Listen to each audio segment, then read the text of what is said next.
Alright, well, good morning, everyone. And we're going to just jump right into our character introduction. We'll start with Nanaha, the team's heart, played by Lumi-chan. Nanaha is A sun-soul monk who uses her emotions to shoot lasers at her enemies. And humans. I play Saya. She is a water ganassi genie-packed warlock. She's very chilly. Raz, played by Mizegus. Raz is a Shadarkai barbarian who uses his inner darkness to be super emo. So emo.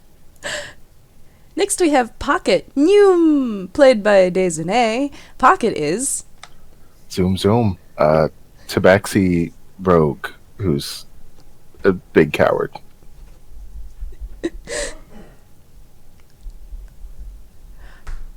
Okay, we'll have to go just a tiny bit slower. Next is our team mom, Verity, played by the one and only Mr. Pounce. Verity is Y'all are so abusive. You're so abusive to your mother. Look at this. What? Oh, sorry. I keep wanting to saying warlock. Sorcerer. She is a divine soul sorcerer. Right? Sorry that Yes. she's so bored of the situation already. Oh my god. Oh, See you guys. all right. End of campaign. That was good, guys. Fuck it. Ba-ding-ching.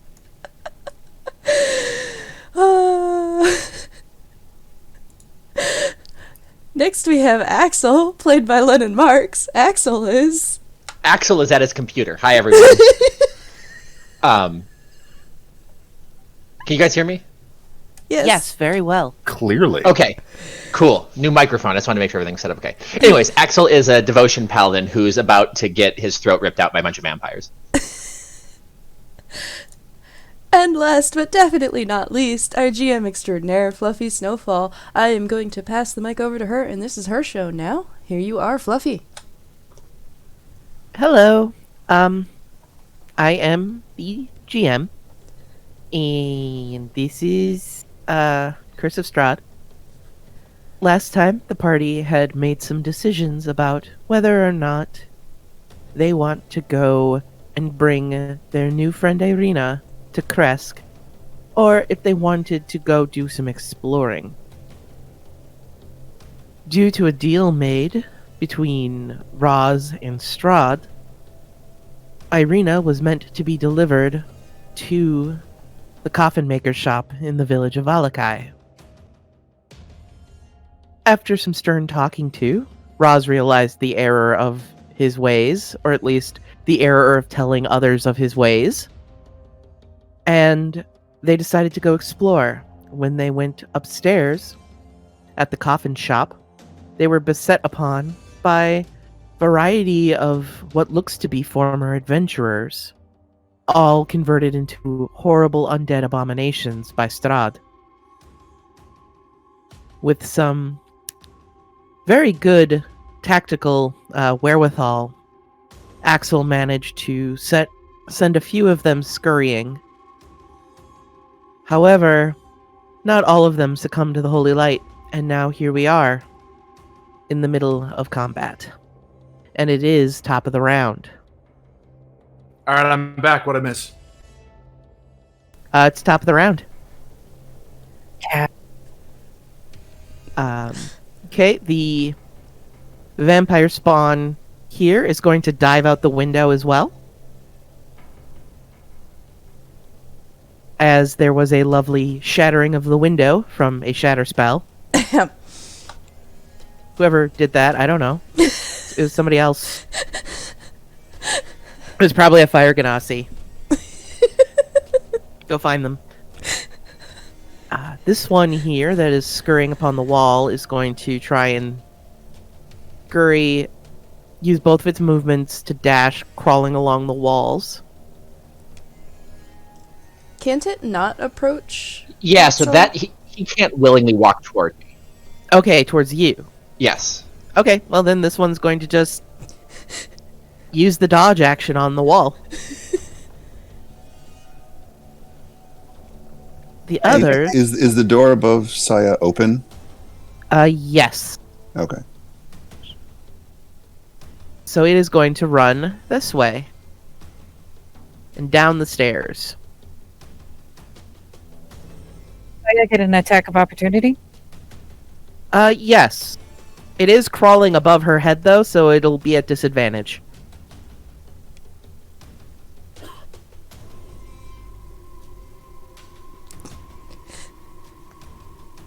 Do you want to poke at it, or are you letting it run?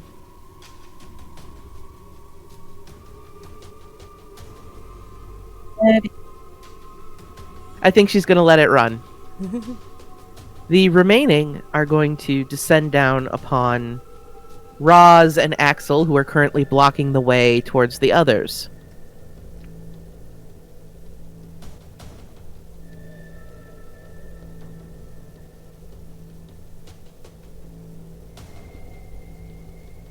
Roz, the one that you have enveloped in shadow, is making wild swings at you. Both of them don't seem to be able to break through your nimble defenses as you sidestep each furious swipe.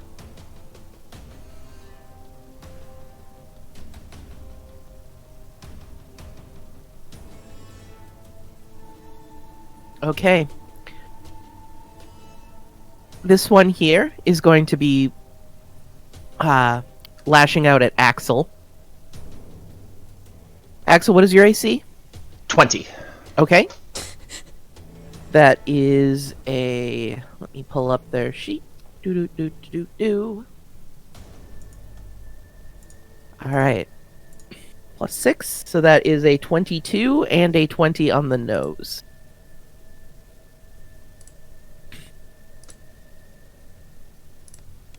Okay, Axel, you take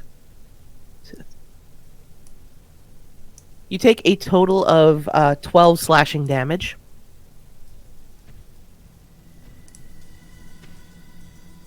Okay. The one approaching you is this old like wizardy looking fellow with a long beard and like emaciated eyes. What was the concentration spell for? Or the con check? To keep up my... It was a concentration check to keep up my divine favor. Oh, okay. Alright, the one on the top right is going to lash out at Roz. And that is a 20 and a 20. 14 plus 6. Yeah, both hit. Okay. The first one is going to forego doing damage with the slash and is going to go in for a bite.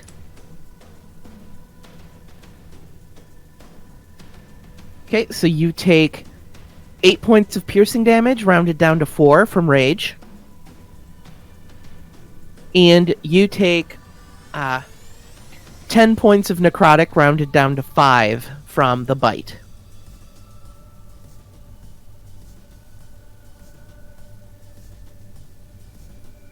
And you are currently grappled by this vampire spawn.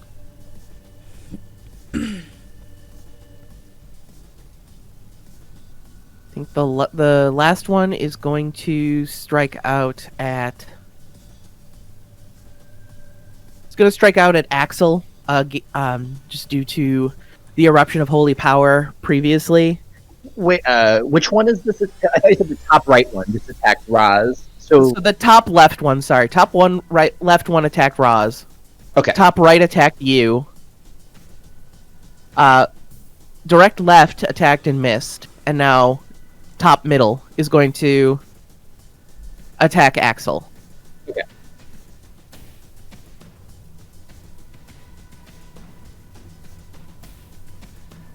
Okay. The first swing is a just complete and utter miss. It swings at you with claws. It just ricochets off of your thick, heavy armor. And this individual just snarls at you. Some sort of elven woman in a former life. Her robe's all shattered, or all torn and ripped up, and her skin is all ashy and pale. She reaches in for that fury and lunges at you again. This time striking true, hitting right across your throat for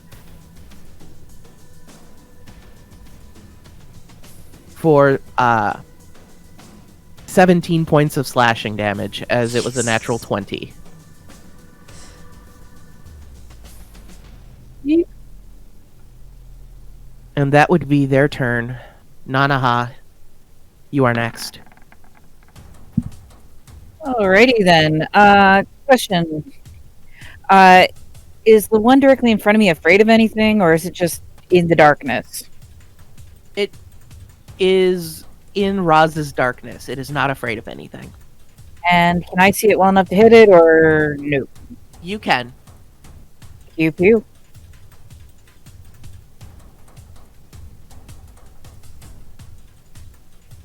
Okay, go ahead and roll it. Okay, that is a hit. You unleash this blast of radiant energy out of your fist again, blazing across the now slightly bleached wood. Hits this individual in the chest, and it's just, you see ash flakes just falling off of it. It's almost okay. And you let loose another blast, and you see like it just crumbles into ash. Pocket and Roz, I would like you to make me a perception check, please.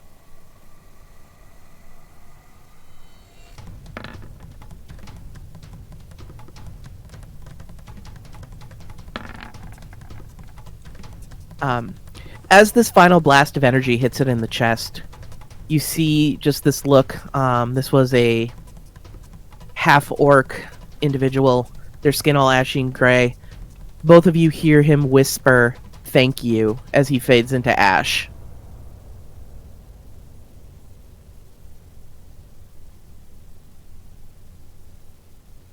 Horrifying. Thank you. Verity, you are up, but you are prone and covered by various wooden boards. Right. So what must I spend to become uncovered and stand up? Aside from half my movement, is this going to require an action? You can just use half your movement. You're not like buried. It's more of a nuisance than anything. It's more Then- salt in the wound. And she kind of just shoves the board off her, looking profoundly unamused, very flat look. And we'll spend half her movement to get up. And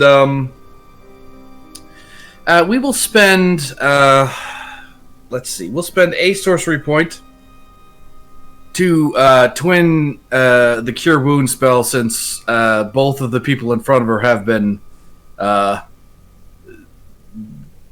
eating vampire things. So all right, character sheet, one less sorcery point, and then Kind of the opposite. Yes, they have been being eaten, not doing eating. well, yeah, but here we got one for Raz, and we got one for Axel.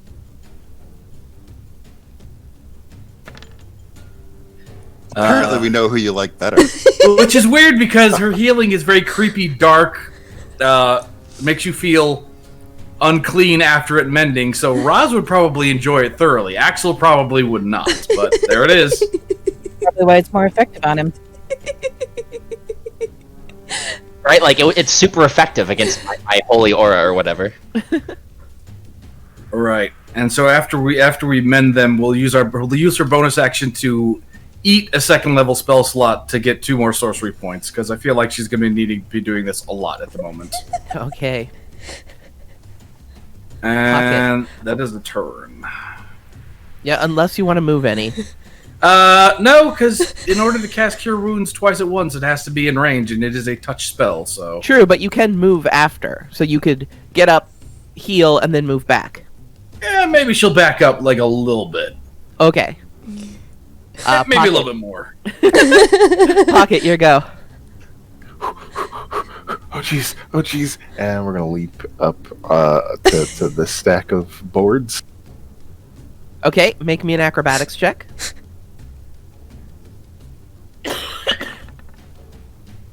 The pile of wood underneath you wobbles a little bit as your weight is placed on it, but you manage to get footing, and it doesn't seem to crumble like the other ones. I got your back, Roz! And attack the one in front of me. Okay. Does that count for does sneak attack count here? Is it technically adjacent to Roz? It is, yes.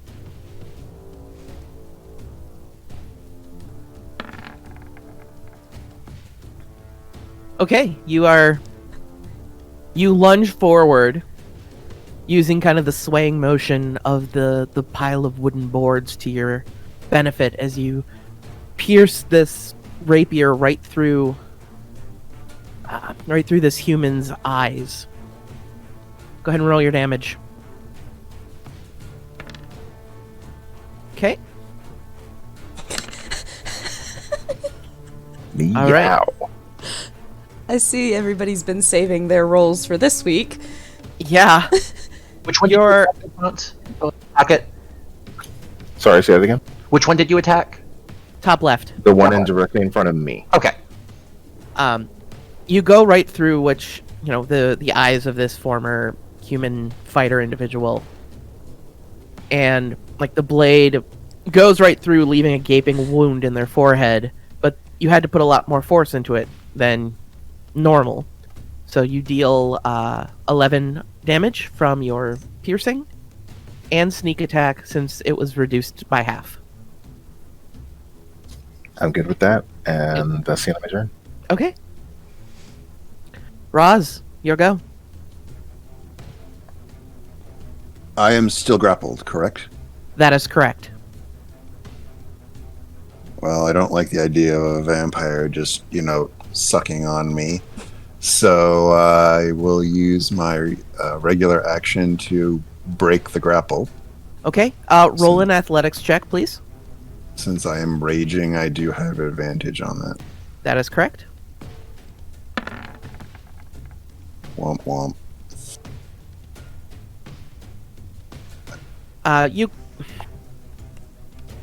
Is your acrobatics much better than your athletics? Absolutely. Yes. You also could have rolled acrobatics, so I will let you do that, but not at advantage. Because I should have given you the choice. My bad. That's fine. Yeah, you are able to slip out of the grasp. This individual has their claws deep into your shoulder, and you just kind of slip away. That is your action, and you are now free. And then as a bonus action, the darkness swarms over him, and I will use Second Wind to heal myself for 8 damage. Okay. So you see the swirling mists of blackness just kind of crawling up Roz's body. Some of the wounds left behind sealing shut. Axel. I will attempt to spear the one in front of me. Okay.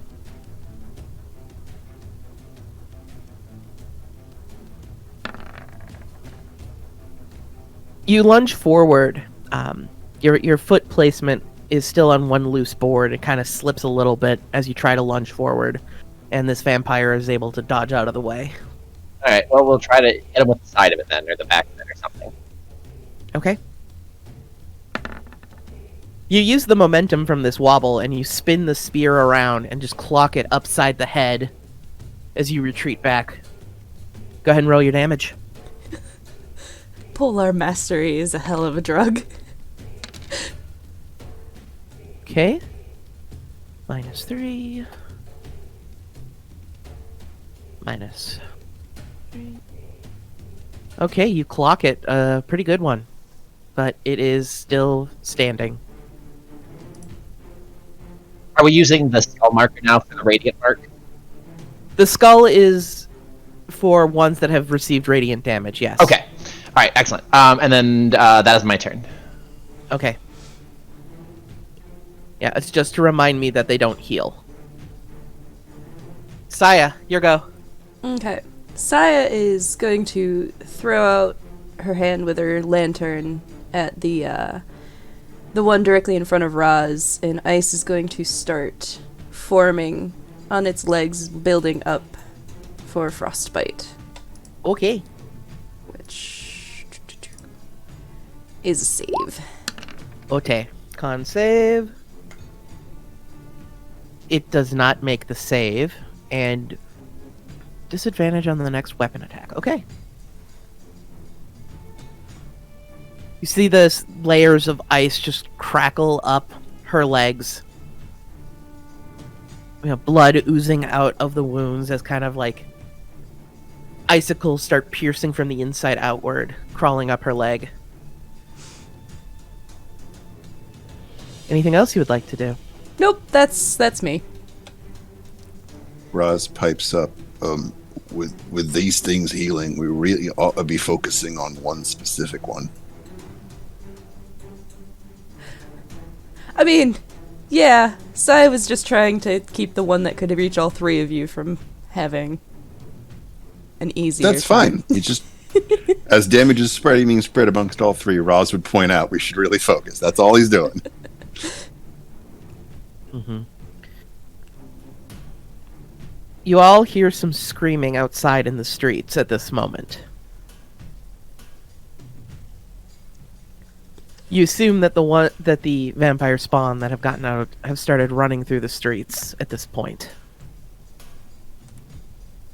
There's quite the commotion outside.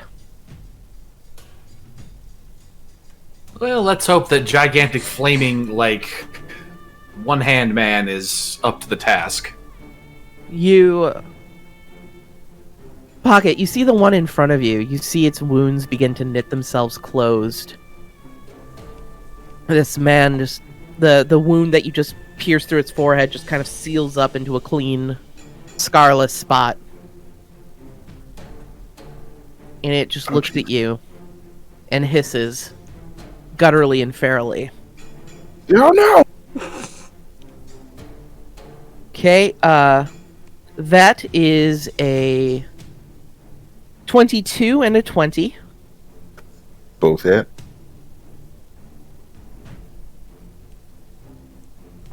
That is 6 slashing damage. And that is 10 slashing damage, so for a total of 16.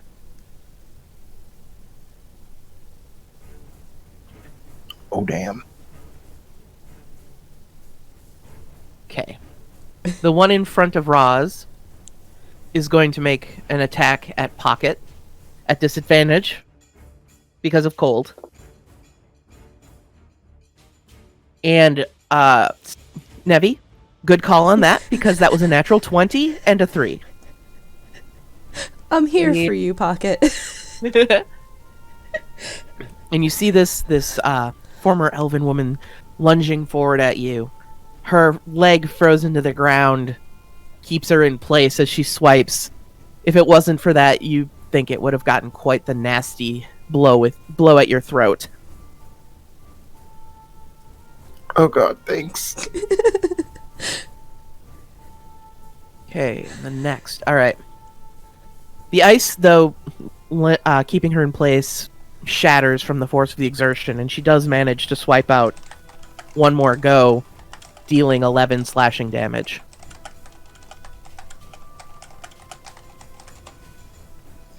Wait, is that at me? Yes, Yep. because they are having a hard time hitting the slippery man and the man in the big metal tin can. Are they? Like, Harder than me. you're in, like, fraction of a percent for consecutive hits, Fluffy. She got lucky dice. I mean, I will point out, Roz looks perfectly fine. You know, maybe a little scuff here and there, but otherwise, you know, I'm missing 3 hit points. Axel, the one that you attacked tries to lunge out at you, this wizardy-looking fellow. And its claws scrape against your armor, the sound a little grating, but leaving you no worse for wear, and it hisses in frustration as it can't get past the metal barrier protecting you. It actually does something. All right. Shout out to Irina's plate. Woo woo! Nanaha. No, Splint. Yes. Nana is going to go fuck this and is going to expend a key point to do Flurry of Blows and aim one punch each at the 3 vampires in front of her. Okay.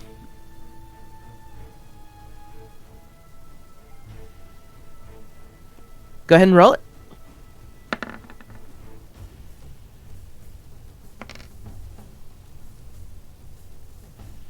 All right. That one hits. That one hits.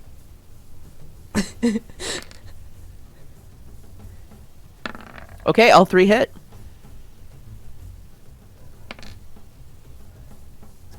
Nice fucking rolls. Jeez. Right? Holy shit. Like, could the rest of us have your damage dice at least? On bonus their D4s. So, those of you who are fighting, you see just these blasts of like golden and silver light just launch past Pocket's head, hitting a vampire spawn, and then another one flies right between the two, hitting the one in the middle, and the last one reflects right off of Axel's armor, hitting the third one right in the face. This ashy burn as like their skin starts to dissolve around the impact site. They all are just like hissing angrily and in pain.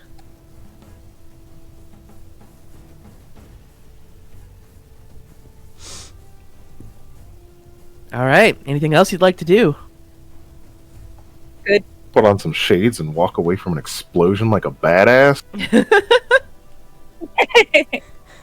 Verity, you're up. Hang on, I'm doing some like behind the scenes sorcery here. I want to try something that I'm not sure I'm allowed to do. I'm just quickly checking to see how this would work. Okay, well, tell me what you want to do.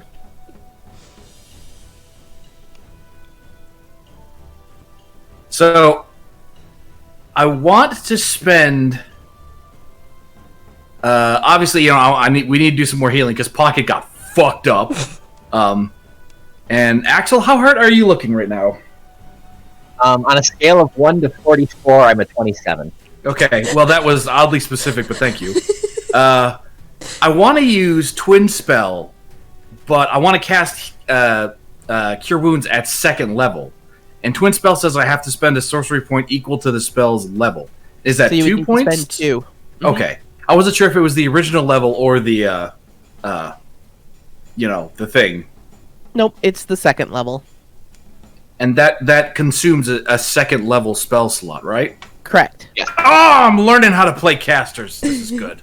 Hooray! All right, well, she'll, kind of just kind of ease up behind Roz, and he's fine, which is weird, and so we'll just kind of, all right, take away the last spell slot, and 2 sorcery points, and then we click this, 1 for Pocket,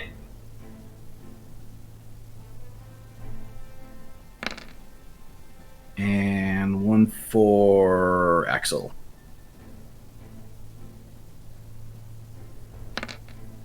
Nice. And to be fair, I would be damaged if my max hit points haven't constantly been reduced. Yeah. That's fair. That's fair. So she does, she really, really cranks out the creepy darkness, healing her hair, sort of kind of lifts off, doing the spaghetti thing it does.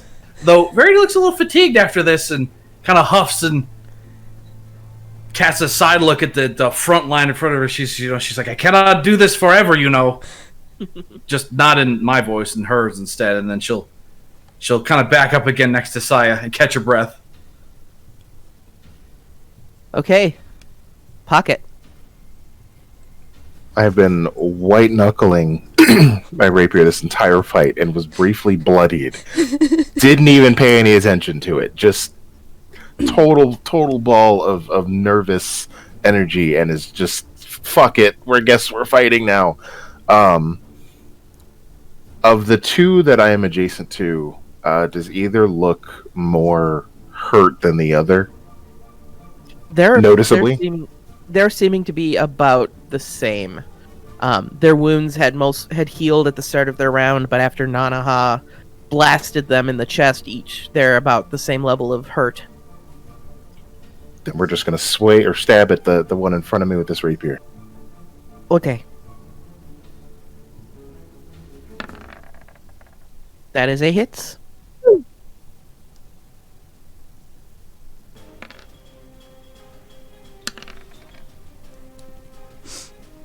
So that is a total of 7 damage. And that's it. Okay. Hair's standing on end, and he's just full white knuckling this rapier. Bonus action disengage. Probably a good idea. Probably, but I mean, I'm gonna stay in character. He is terrified and is just stabbing because everybody wants him to stab. Okay, Roz, your go. Okay. Roz, seeing Pocket's brave effort, will turn and face that one as well that he has been attacking, and attack him, shrouding him in darkness anyway, so that hopefully it will prevent them from ganging up on Pocket again. Since I know that misses. Yeah, you lunge forward, and this vampire, just not even looking, bats your blade away. Okay, you can stick and weave. You can in and out. It's okay. Okay. It's okay, boy. And that's it. Control your fear, boy. Axel, you're up.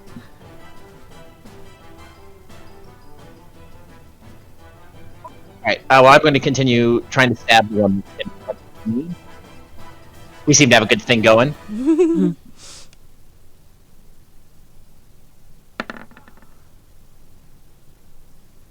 Okay. The heavy hitters, man. You swing forward again. This old human wizard-looking vampire spawn. Your spear gets kind of tangled in the knotted nest that is his beard, and you're not able to pierce through. Alright, bonus action with the side. Okay. Alright, once again, you pull the spear back, and you spin it in your hand and just clobber him right upside the face with the butt end of your weapon. Alright.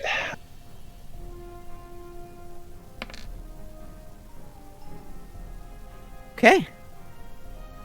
That is damage. Maybe try leading with that end next time. I don't know. Right, maybe. That's what I got. Okay. Saya. Alright, which of the three looks most injured? The one in... You could have... Get out here. she asked which one is the most injured. Yeah, you cut out after the one... The one in front of Axel. Okay. So we are going to attempt to Eldritch Blast that one. Okay. This blast of bluish-green light emanates from your lantern, whizzing past Roz and Axel, splashing this vampire spawn in the chest. It seems a little shocked at the blast of energy that just besieged it. Okay. And that's me. Any other effects? Oh, yes, I will hit it both with the lethargy and the 2 damage from Okay. my wrath. Okay. You wrath it. I do. Okay. At this point, you notice that the wounds that these vampire spawn have been taking in the last round do not seem to be healing themselves back up. The combined efforts of Nanaha and Axel keeping them at bay.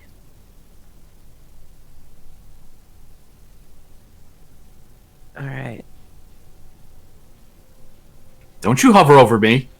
The one in front of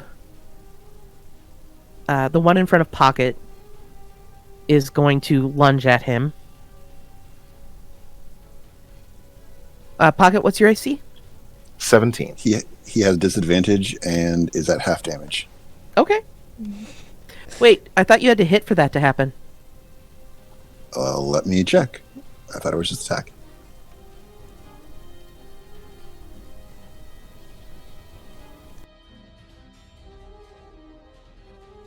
Burr.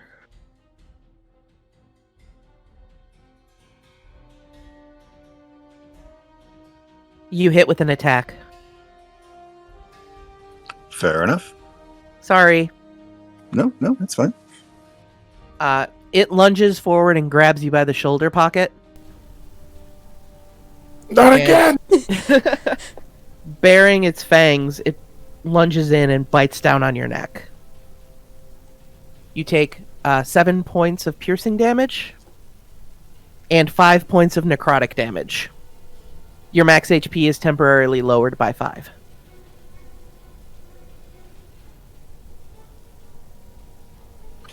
Oh boy. Roz and Axel, you get 1 attack of opportunity. Both of the vampires spawn in front of you are attempting to move out of your squares. All right, I'll take it. The one you said it's fleeing? Both of them are fleeing, so you have your choice. All right, well, I will attack the one that's in front of me. Okay. Excellent. Okay. We're giving all of our good dice to Lumi. Yeah. Pocket, you also get one on the one in the middle. Sorry, I didn't notice. Stab. Pocket, you do hit. Okay, so that's 4 damage. You get sneak attack, Pocket. Do I? Oh no. Yes. Yeah. Okay. It's once per turn, not once per round. I mean, does it count as part of an attack of opportunity? Yes. Well, because Pocket already... Oh, wait, actually, no. Pocket hasn't gone yet, so you can take the sneak attack here. Even if he's already gone, he would still get it. It's once per turn, not once per round. So each character's turn could get a sneak attack, theoretically. Okay. There you go. Good to know. Okay, so it's going to move up across the wall. That's 5, 10, 15, 20. And this one is going to do the same. 10, 15. Nanaha, the one that just scrambled across the wall, is going to lunge out at you. Okay. Okay. What's your AC? 17. Okay, that first one is a miss. It lunges past you as it jumps off of the wall. You see the attack coming, you kind of sidestep out of the way. The second slash through hits you right across the face, dealing you 10 points of slash.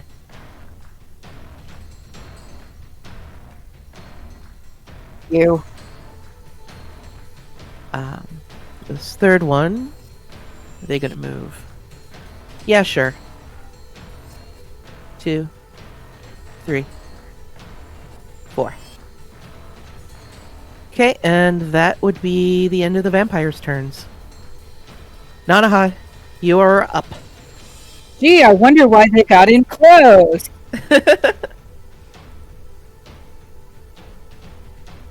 Give me a second.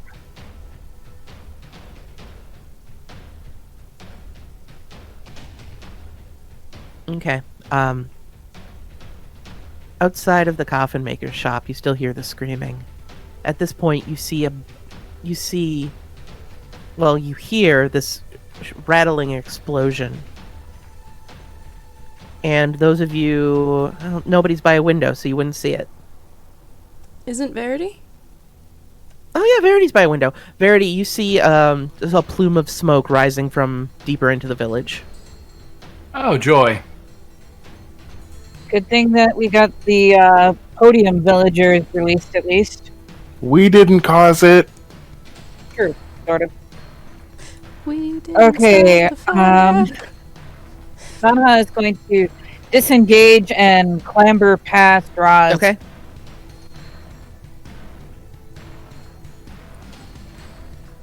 I don't think I can do anything quick on this round, though. Nope, unfortunately. Verity. How many points has she got? Hang on, 30. And she can, Remember, you're a They're third on the level ceiling. tiefling now. That's why she could get past them, right? They crawled along the walls, yeah. Okay. Sorry, what was that, Nevia? Just, you are a past third level tiefling, so racial traits. Now, could Nanaha not have done Step of the Wind? She And still could been have, able to but do something? I don't know if she has any key points left. I have 2. Okay. Can I do that? You could have stepped with the wind, yeah, and then you would still get your attack. Can I do that, DM? Yes. Thank you. So spend a key point, you get 1 attack. I'm gonna pew the one that's closest to the door, then. Okay.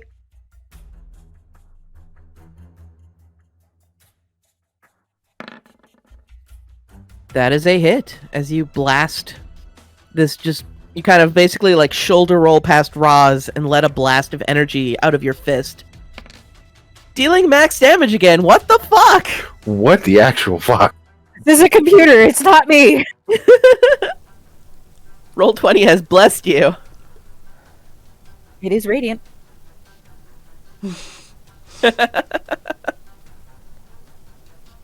Okay. Verity, now it's your go. Oh, joy.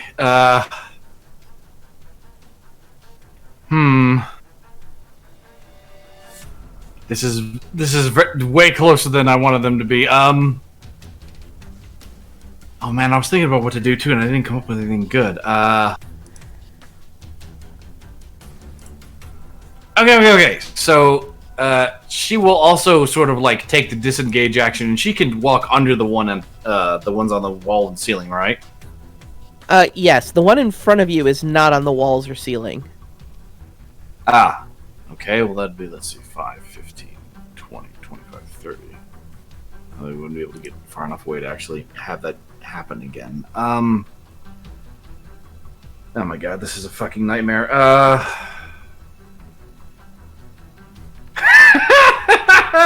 Okay. So she's going to take the disengage action, and Okay. So behind Saya. I'm assuming she can still see this one, right? Yes. Okay, then she'll let a Toll the Dead kind of rip. Is Toll of the that Dead one. a bonus action? Oh no, that's right. I was thinking of Sanctuary because it is a bonus action, but no. Then I guess that's the turn. Then very productive. As Pocket yells, "You can run, but I can't." Pocket, you're up.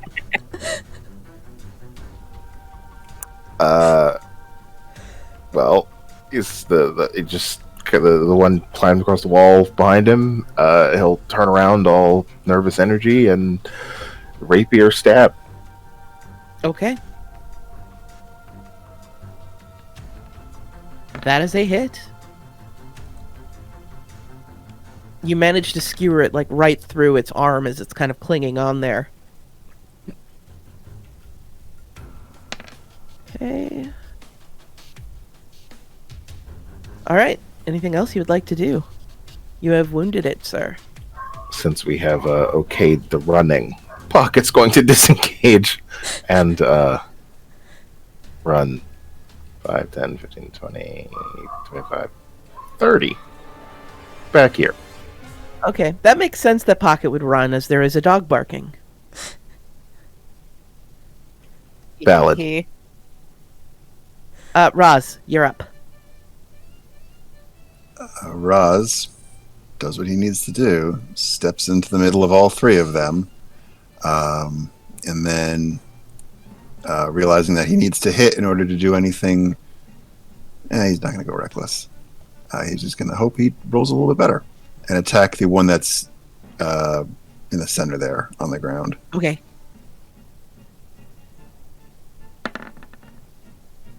You lunge your rapier, and it just dodges out of the way.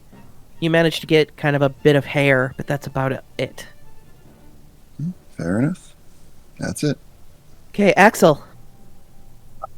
Is this the one that I've been fighting, or did that one? Yes, Okay. that's the one you've been fighting. All right. Well, I will continue to try to fight that one. Okay.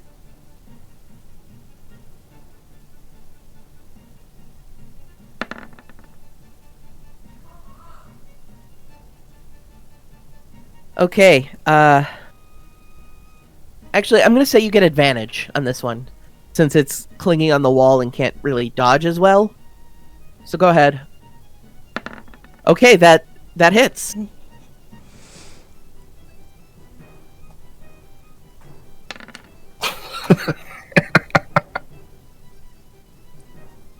Hey, you're keeping him from healing. The radiance matters. Yeah. All right. Bonus action. Butt end. Okay. That one also There hit. it is. Whoosh. All right, that's another 6. Oh no, yeah, another 6 damage.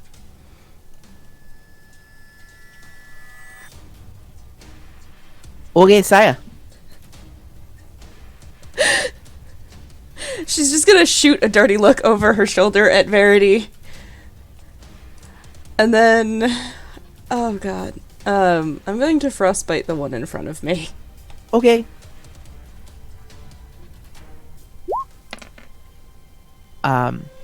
You reach out your hand, and this bluish glow kind of washes over the elven woman in front of you. Wise to your tricks, she just kind of takes a step to the side, and the ice just forms and then falls, not connecting. Well. Yep, that's my turn. All right. Okay, we've got 1, 2, 3. Saya, the elven sorcerer-looking vampire spawn is going to swing out at you. In a burst of, kind of anxiety panic, you manage to dodge out of the way of the first swing. It hisses and reels back for another go, slashing you right Crazy across the trickster. chest, dealing you 11 points of slashing damage. I respond with Icy Rebuke. Okay, go ahead and roll it. I tried. Go through. Go through. That's the middle one, yes? The middle one, yes.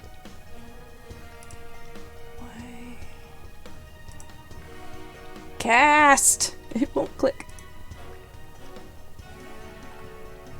Guys, if we could focus this central one, it'll be easier for Axel and I to control the others.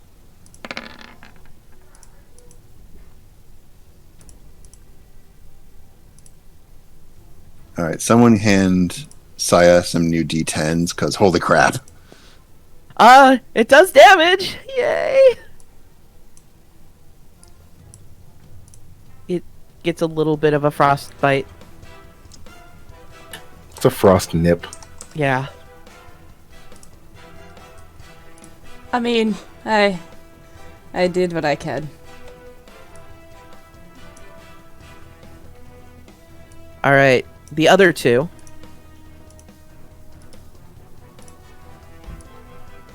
Axel and Roz, you get another attack of opportunity as the one on the wall tries to scramble past.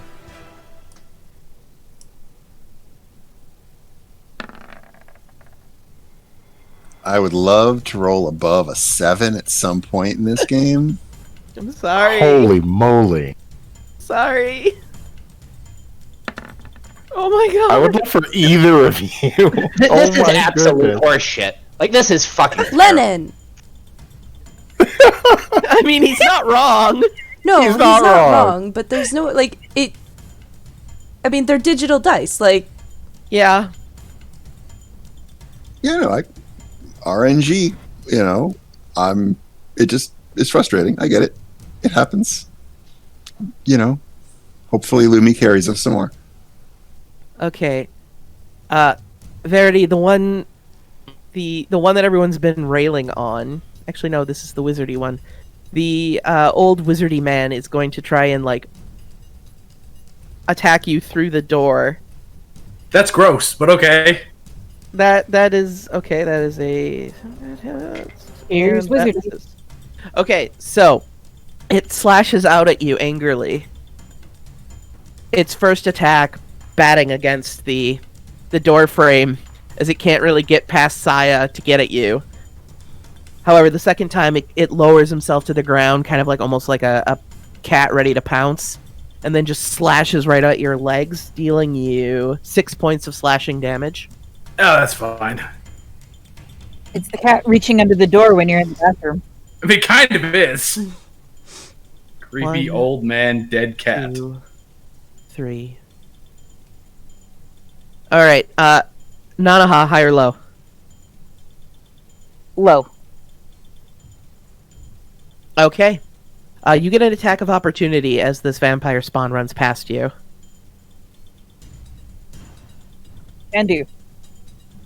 I'm gonna hit it with my. Well, do you think I'd do unarmed strike or hit it with my quarterstaff? I've been doing laser fists.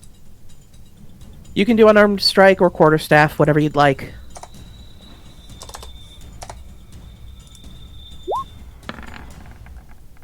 Yeah, you hit. All right. It runs past, and you guys hear this crack as she basically gulf swings at this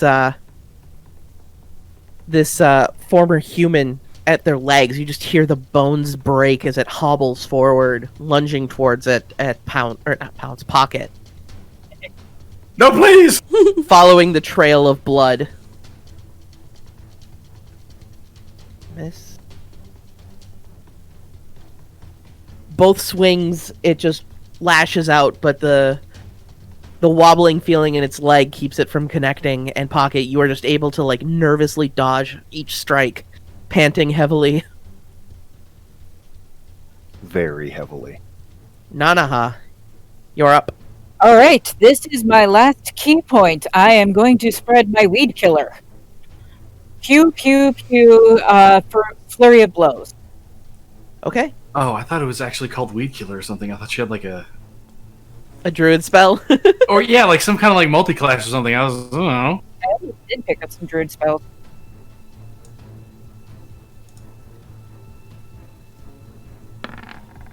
Okay, that hits. Mother the fool. Motherfucker, what the hell? That hits. How is she doing this? I don't know. What kind of witchcraft is this? What? Someone do? What the fuck? She has Okay, it drained happens the again. luck out Okay, of Okay, Okay. Okay. all right. Lennon and myself's dice. So 1 hit per vampire. Okay. Wow. Someone do the math on that. How many 8s in a row was that? Many. Very many. The odds. Yeah, what is that? That's 1 over 4 to the 7 or something. It's a infinitesimally small. Nanaha, you just kind of spin around in an action movie, launching this blast of silvery gold light at the one behind you, then spin, hitting both of them in front of Saya at the end of the room. You hear them hissing out in pain as their wounds turn to ash. Good go.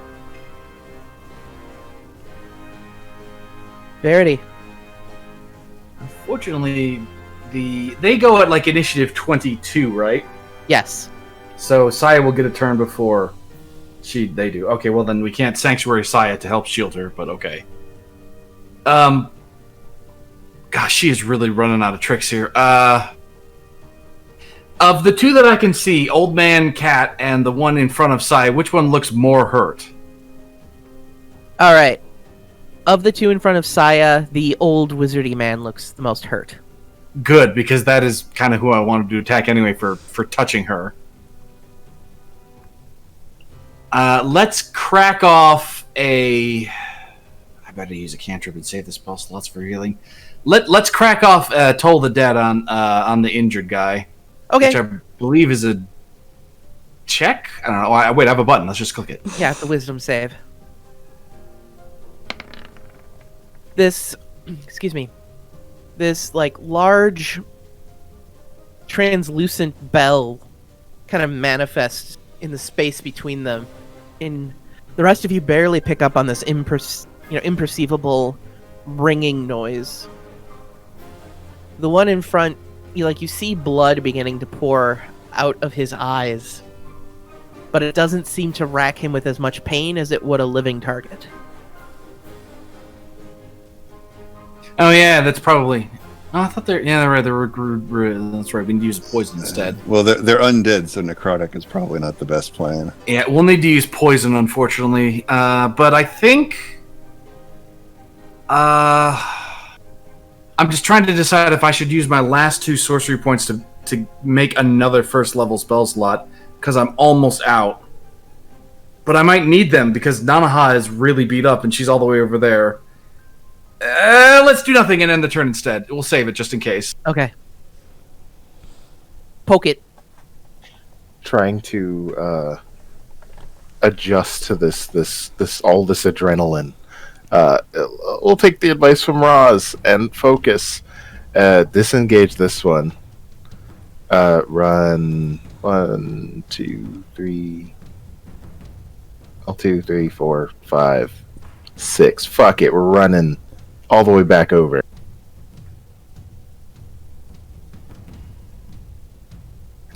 And we're gonna stab.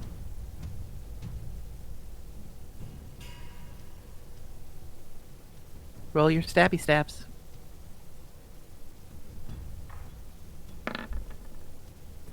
They've cursed me. You run forward, but your foot steps on one of the. Actually, yeah, you jump on the board, so I need you to make an acrobatics check too. You leap up onto the boards to try and lunge forward. However, you overestimated where you're jumping, and you cause this pile of boards to spill out over the floor, leaving you prone, and your rapier just kind of whizzes past them as you try to stab as you're falling. It would have been amazing if he'd hit it, and as he was falling, he dragged it down through it. Yeah. So, Pocket, you are currently prone, and I think you use, let's see, 1, 2, 3, 4, 5, 6. You still have some movement left, yeah, right? Because your movement speed's 40. 40. Yep, I have 10, but I don't have so half you my can movement to get up. You can use half. Yeah, you're right. So you're prone. Sorry, friend. No, that's it. That's my turn. Okay. Roz, your go. Roz steps in and, frustrated over his consistent missing and whatnot, will recklessly attack the one sandwiched between Pocket and Saya. Okay.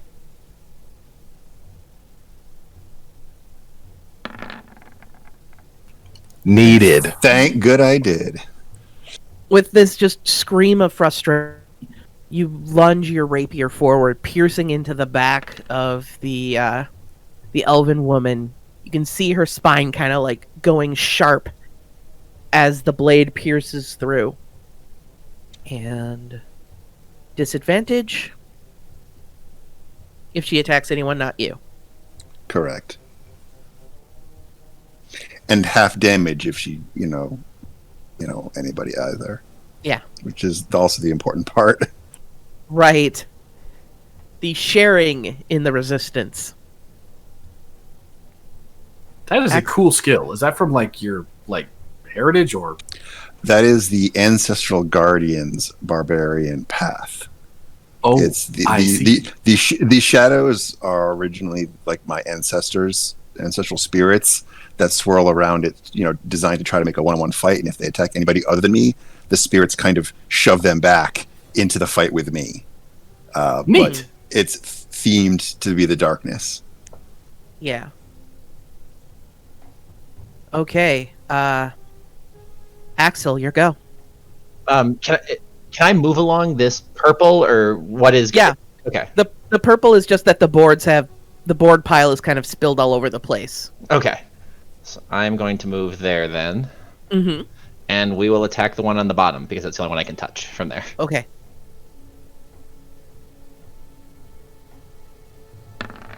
Okay.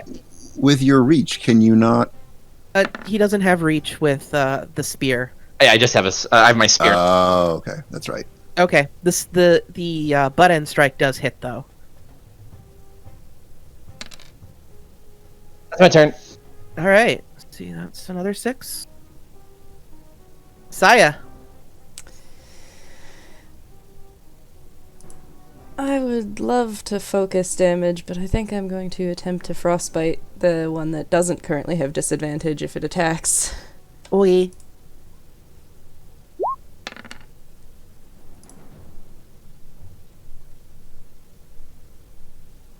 Ah. It rolled a 14 on the con save. I'm sorry.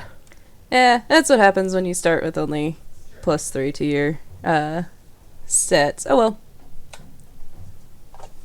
All right. Yeah, the icy cold starts wrapping around it, the old wizardy looking guy, but kind of backpedals, seeing that trick work on its companion. Well, Anything that's else? me. Okay. Outside the town, you hear another kind of shattering explosion and the sound of screaming. Axel, as you're by the window, you see this burst of fire. Seems to be coming from like the town square area.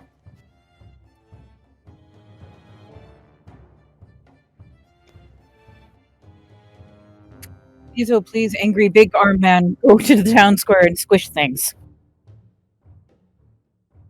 Maybe. Is that the end of the vampire's turn? Yeah.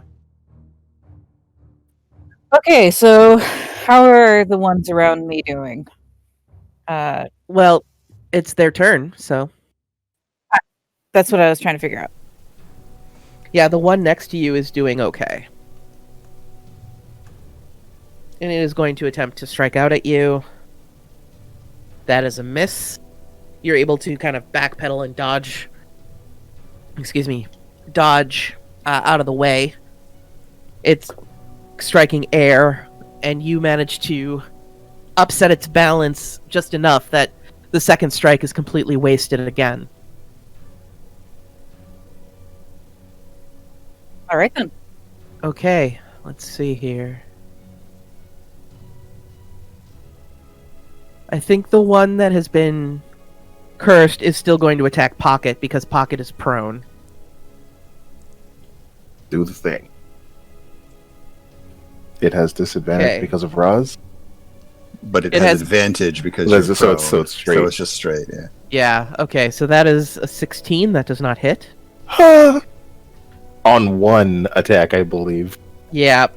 The second one, I rolled a total of a 25.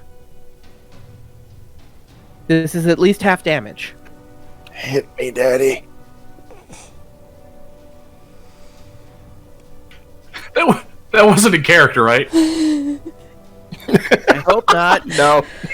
Okay, just I think Pocket needs therapy if it is in character. Pocket Okay. like, hit me with that muscly arm, Daddy. From the old man wizard. The elven woman. No, this is the elven woman. Old man wizard is down here. The elven woman just kind of like lunges at Pocket. Pocket's able to like roll out of the way, and she gets an armful of wooden boards, and then she attacks once again, slashing Pocket right across the face, like a cat. You know, kind of like cat fights where they slash at each other's eyes. Pocket, What's I'm that sorry. You take 4 points of damage. That would have been 8, Pocket rounded down. falls. Pocket, you are at currently at 0 hit points. Yep. The one here is going to try to lunge out at Roz. And Roz, you are able to nimbly step out of each swing. Just one. And then the old man swings again, and you step out of the way, too.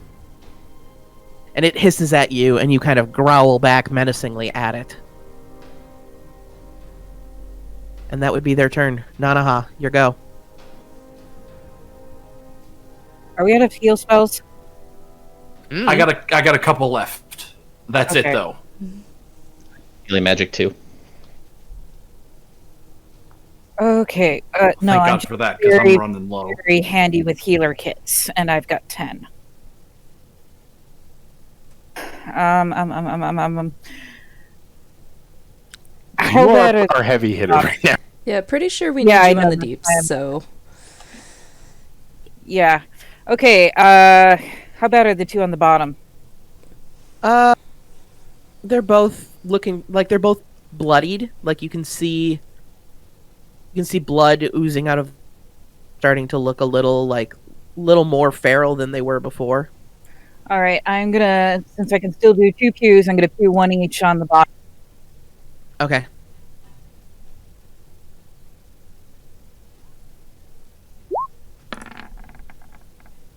Shit. So you go to swing your punch, and the one that attacked Pocket, you see your companion falling, and just that little gasp of emotion is just enough for like the bolt to fizzle out. And then it's kind of replaced with this angry like scream of defiance as you punch the wizardy looking man. This blast of almost like reddish gold light just whizzes right past Roz and splashes it right in the face.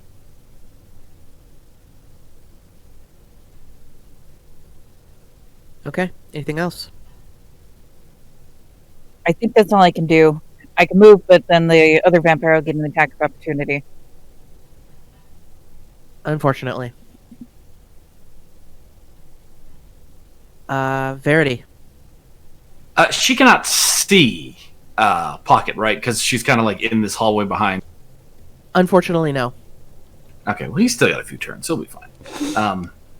We got this guy, right? The one that Nanaha missed. Yes. Mm-hmm. And now, explain to me if they are poisoned, they can't recover health, right?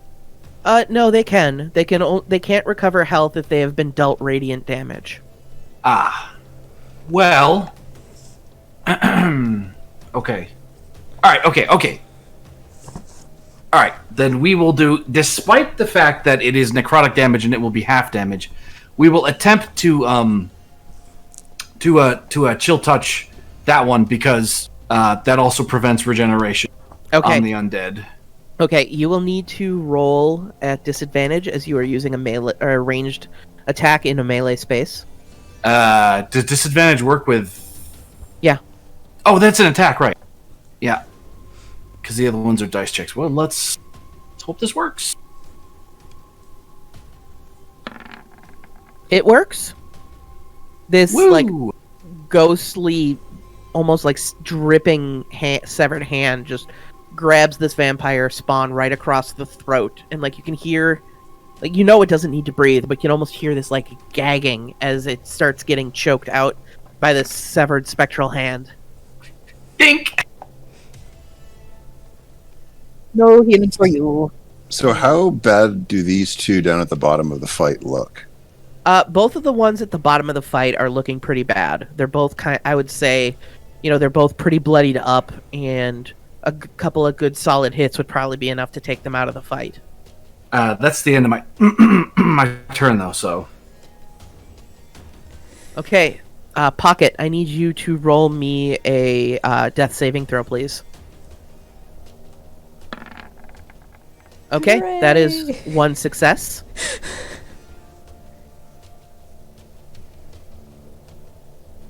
And Roz, your turn. Roz will continue to recklessly beat on the one that downed Pocket. Okay.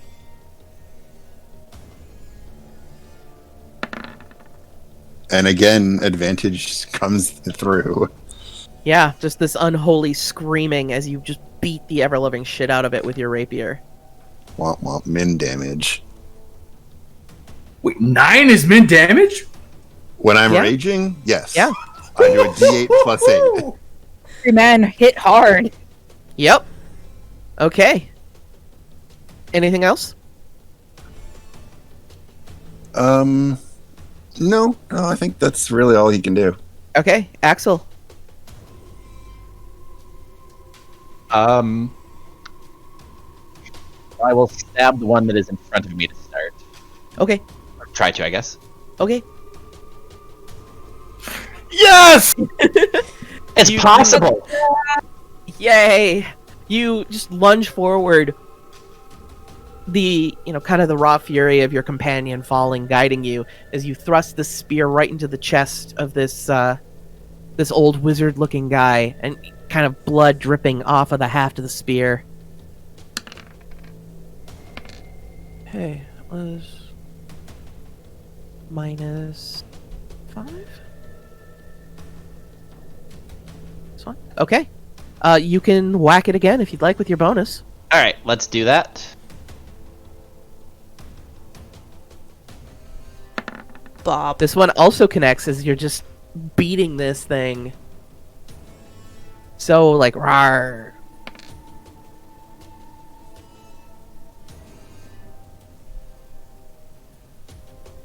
Okay. You beat this one, and, like, just with the butt end of your spear, you clock it right across the face. And you see this wizened old man's face lose the feral nature of it, and he just says, "Thank you for releasing me." And his body just dissolves into complete and utter ash. Anytime, friend.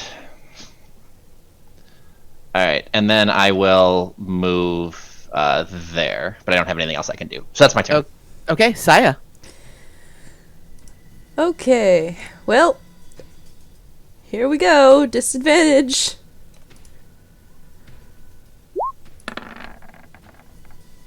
I feel that the one that we just defeated was the NPC keeping track of the turn marker. No, it was the first one that we defeated that was keeping turn. That was a while ago, sorry. Yeah, Oh, okay. I just noticed it then. yeah, that's Yeah. why Lumi was confused earlier as to what turn it was, is because it was gone. So does a 14 hit the one in front of me? Unfortunately, no.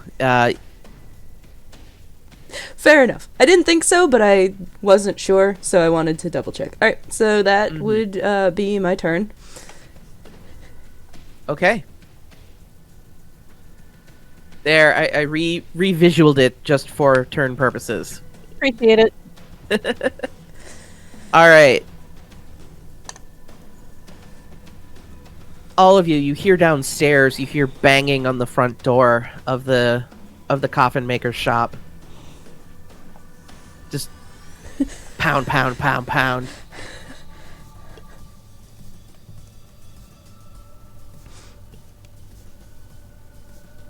Sorry, kind of busy. Can't get to it right now. Come back All right. later.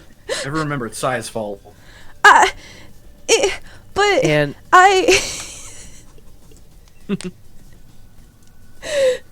the one that's toe to toe with you right now. It's eyeing you up.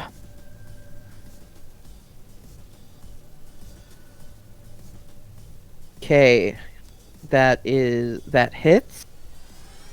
It is going to forgo any damage, and it is going to latch onto you. Goody.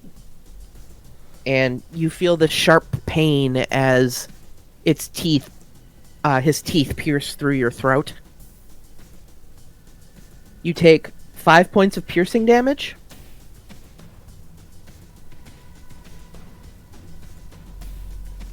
And 7 points of necrotic for a total of 13. Anaha is out of hit points. Okay, Nanaha, you see her eyes just kind of cross and go woozy as she just collapses in on the floor in a pile. Did you say it was 7 and 5? Isn't that 12? It's 12. I'm math good. She had 11 hit points, though. Yeah, I'm out. Fair enough. Thank you, Lennon. I appreciate it. Had I 1 hit point left, I would have been self-carrying in the corner for a minute. Okay. The one that is sandwiched between everybody is going to lash out at Roz, because why do you keep punching at me? However, it doesn't matter, as it just swings wildly and trips on the pile of wooden boards, landing face first in just the least dignified manner possible.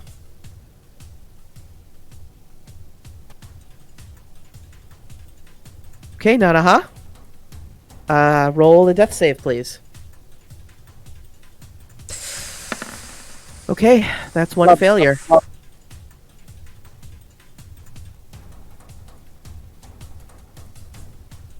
Verity, you're up. Well, now that it's actually room to move in here, she'll kind of scooch through. Prone enemies can still take attacks of opportunity, right? They can, but they're at disadvantage. No, that's fine. We'll just we'll spend. I was gonna say, and she's too busy having like a flailing tantrum to hit anything. Well, I'm not going any further anyway, so she wouldn't have gotten it. Oh, fair. We'll just remind me. If I give Lumi hit points back, does she become prone? She's prone but stable, yes. And the things get a turn before her, which is pointless. Okay, then we will spend one of my 2 remaining sorcery points to cast Spare the Dying at 5, 10, 15, 20, 25, since it can reach 30 feet if it's a touch spell, and stabilize Lumi. Okay. Because I assume Axel has moved over to do the same thing to Pocket. Probably. Nanaha, you are stable but unconscious at 0 hit points. Anything else you'd like to do? I think I'm okay. Okay. Pocket, I need you to roll me another death save, please.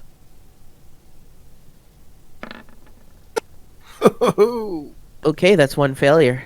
1 success.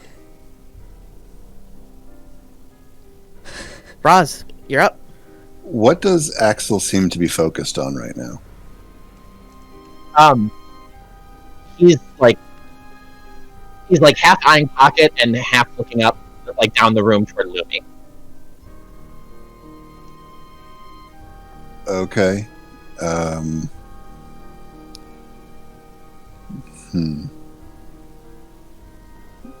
Yeah.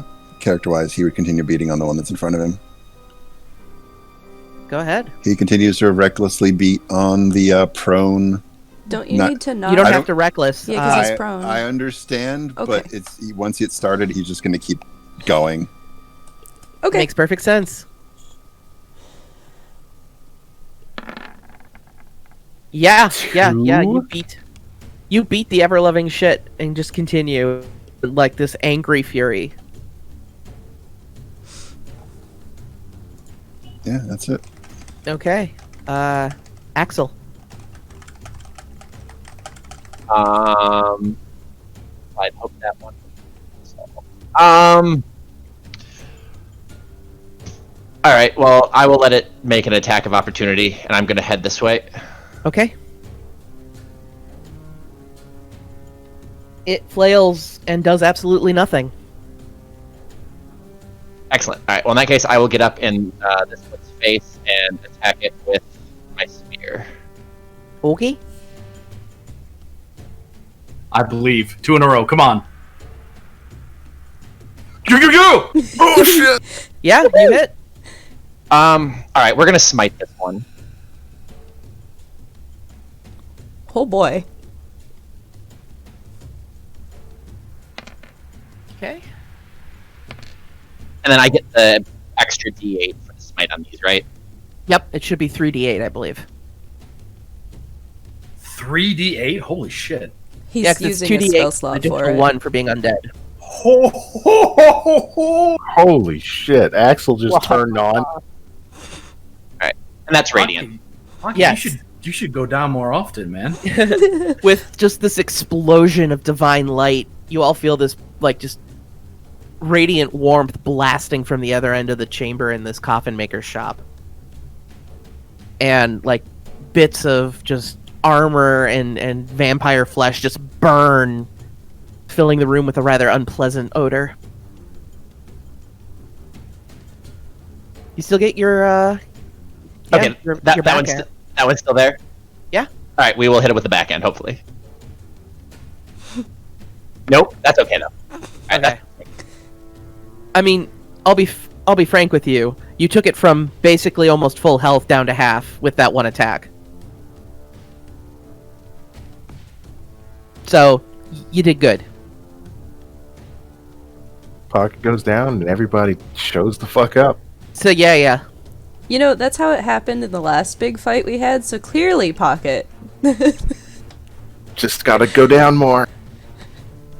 That's what his girlfriend says. So much out of context. Alright. Where's H? Wow, family stream. No. Not even close. We need HPG for the quote ad. Usually Monolos is here for these too. Okay, so I'm pretty sure ranged attacks are still at disadvantage while the enemy is prone. Yeah. Prone is ranged attacks at disadvantage. So, like, you can't get double disadvantage. No, but, no reason to take it off because I'm still at disadvantage. You do basically walk up there and just, like, point blank into the back of its spine, blast it with this cold, greenish blue explosion of genie wrath.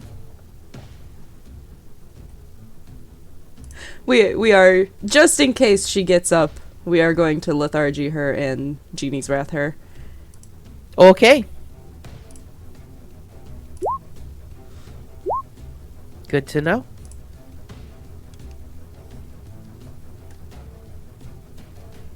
And that would be my turn.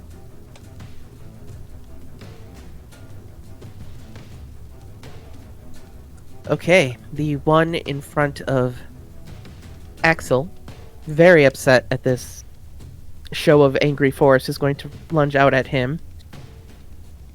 His claws scraping against the armor uselessly.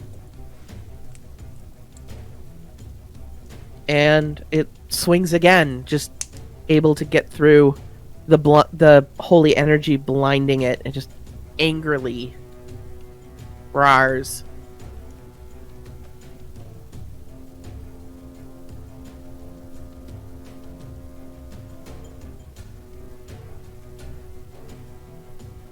Alright, the one that Roz has been beating up on is going to get up. And is going to just angrily lash out at Roz. And miss. Okay, so it misses the first swing, you dodge out of the way, the rage not blinding you yet completely, however, it opens you up for a second attack as the vampire spawn lunges in and slashes across your chest, dealing you a total of 6 points of slashing. That's already reduced, so 12 rounded down. Okay. Oh, I see. He got the quote in there. He just was getting Nice. a clip as well for you, Pocket. Of course. Okay. Nanaha is unconscious. Verity, you are up. Alright, Verity's just kind of gonna squeeze past Angry Rage Man and over to this side. And she bends down and gives, I guess it Pocket's dying body, like a little scritch between the ears on the top of his head, and cast Spare the Dying on him as well. Okay, Pocket, you are unconscious but stable. And that is the turn. Okay, Roz, you're up. Continue with the angry beats. Okay. Angry Beats by Dre. Yeah, that hits. Unfortunately, the damage between Saya and myself really does nothing but deal with what would have been recovered when they heal. Unfortunately. I'll get some chill touch on there in a couple of turns. I just people are dying here. Yeah, Axel. All right. That's down there. All right. Well, I've got this guy, so we're gonna fight this guy. Okay. No, we're not. All right. Second try. That hits.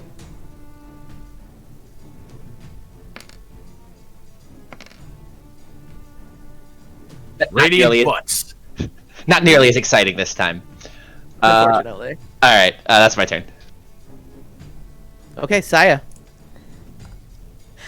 This is where we are in our lives.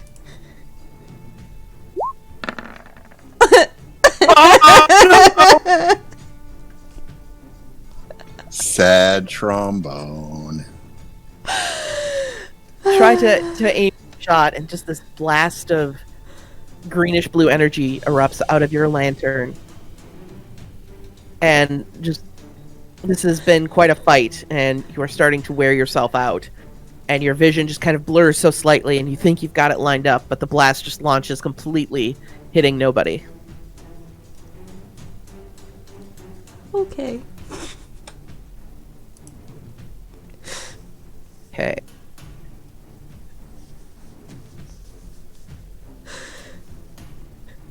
Alright, the one that is currently sandwiched is going to take its options. 1, 2, 3. Let's see. It'll lunge out at Roz again. Okay, that first attack hits. And it is going to forego doing damage to try and bite. Okay, what the fuck? What the absolute fuck? Oh. We can't see what happened. 1 second. Oh, I think the dice roll off the table. I heard a thunk. So the vampire tries to bite Roz, its teeth breaking on his muscular shoulders and neck, sending back the teeth back into the vampire's skull, killing it. Okay, sorry. I don't think Something that's what happened with my roll that I was just like, what the shit? I rolled double 20s. Yay. Save us rage damage or reduction. Yeah, so, okay. You take a total of 13 points of piercing, rounded down to 6.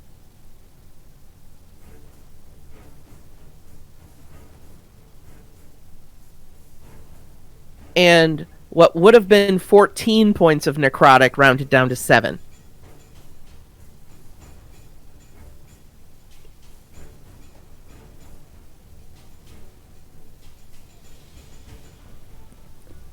The one on the other side is going to try to keep engaging with Axel out of utter frustration, and it is just going to continue to scrape up the armor like an angry cat at the scratching post.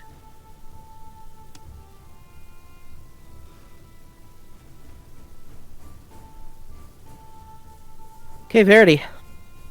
Well, she was gonna go get Nanaha up, but considering that that scary thing just went fucking ham, I guess we'll spend our last sorcery point and twin a cure wounds, one for Pocket because it's his turn next, and one for Roz. So there's the button. So 10 for Pocket and 13 for Roz. Okay. And I guess that's a turn. All right. Pocket, you find yourself gasping for breath as you're kind of laying down in this pile of boards, your vision coming to. You see that your fur is just matted and covered in blood. Are we still? Yeah, we're still. Okay, get up and rapier stab at this one that's still near me. Okay. You should probably stand up. Yeah, well, I said get up. But yeah. Okay. Yeah, that's a hit. And damage and sneak attack. Okay, that's a total of 16, rounded down to 8. Do you have any more brain stabbies left? No, it's I can only do it equal to my proficiency, so only twice, and we already did that. Boo. Okay. You all see Pocket just kind of gasp, stand up, and like nervously stab into this vampire spawn. Gasping. I was gonna like 50-50 if it was gonna be Verity, but I was like, no, we're already having a bad time. Let's at least get this going. Okay, Roz. Roz continues doing what he's been doing for the past umpteen turns. Yeah, I know.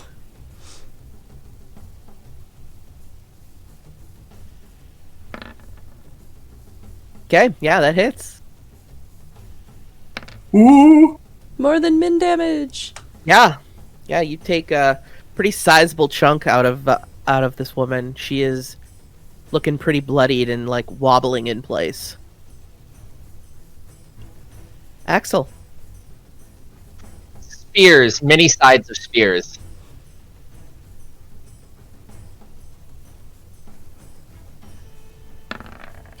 Oh, thank God! That hits. It teetered on that 9. Okay. I think a 9 works, but That also hits. I'll take the 11. Okay, good. Some better divine energy, or some better radiant. All right, roll the divine favor first. Got it. Okay. My turn. Not how it's stable, right? You got scared Yeah, of dying. she's stable. Okay. Saya.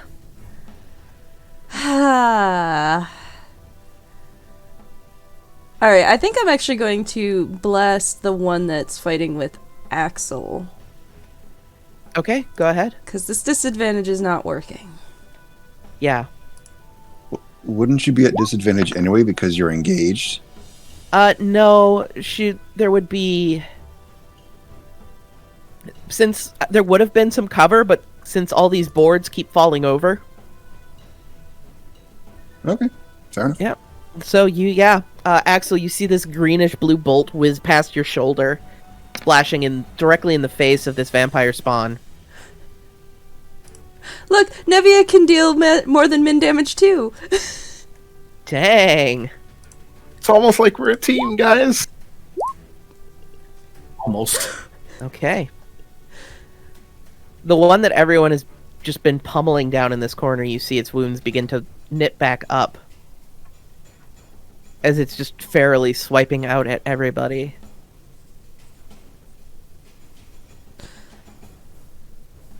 And I think it is going to... No, CT. No, we haven't. Seeing that it's basically being useless against Roz, it is going to lash out in frustration at Saya, taking the disadvantage. Saya, what's your AC? 12? Okay, yeah, that hits. Yeah, no, I'm taking these hits.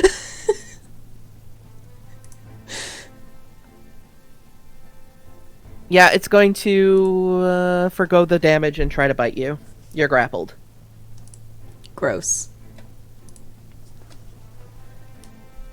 Okay, I rolled garbage, but it still hits you. I'm sorry. At least it's half damage. So you take a total of 4 piercing damage.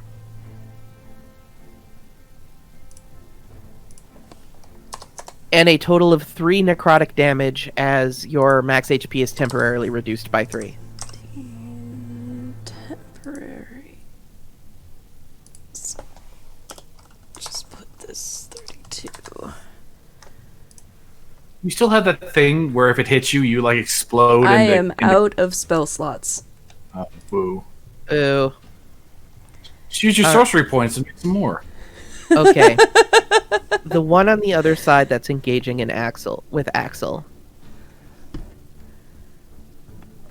think what it's going to do is it is going to move around, staying within Axel's range, just kind of like doing the circling around prey type of motion. And it is going to snarl and lash out at you. And it is going to just completely, once again, rattle off against your armor, not being able to get through.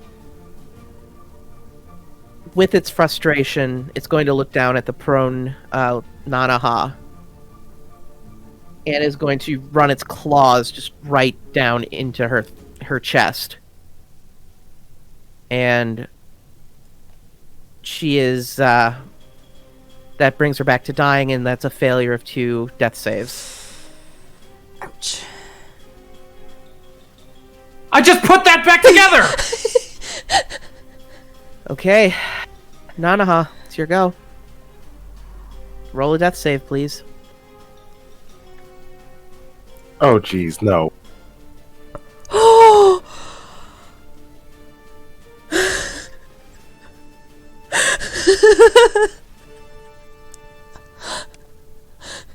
Chat and I are over here holding our breaths. I just felt my heartbeat.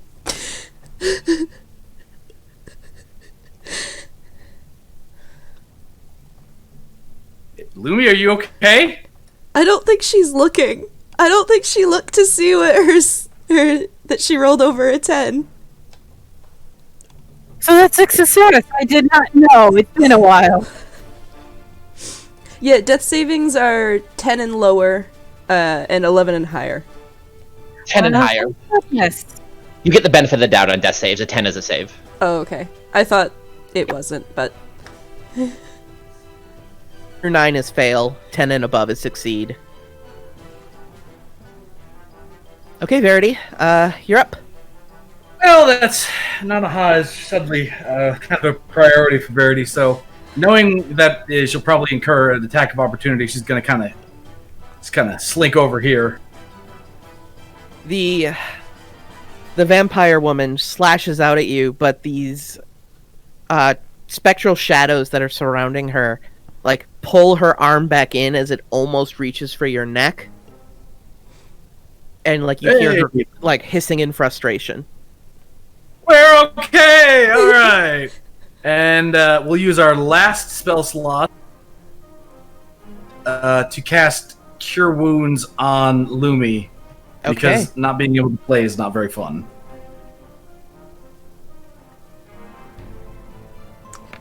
Have 11 hit points back. Nanaha, since you have the same initiative count as Verity, I will let you go. So you basically like cough and spatter. There's a horrible pain in your chest. You're on the ground and you see this just monstrous thing right in front of you. Oh, fuck! Also, that's how many hit points I had before I died. Hey, perfectly balanced, as all things should be. Radiant, I'm gonna just do the disadvantage and try to radiant this sucker twice. Okay. Looks like you could stand up. I imagine that's part of it. I would have set up perhaps with my movement. Sorry, Sorry, but it's still disadvantage because radiant's a ranged thing. Yeah, your vision is a little blurry as you just kind of launch this like blast of energy into the back wall as you wobble yourself up to your feet.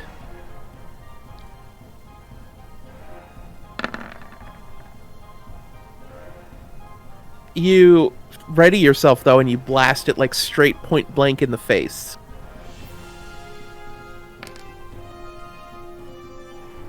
Okay. Pocket. Either of these two looking more hurt than the other? One by Axel is in the worst shape. Sorry, Roz. Gotta save Nanaha. And disengage. Turn around. Walk up to 5 feet. And stab. Disengage because it swung at Verity already. Oh, well. Then we'll move. And we'll stab.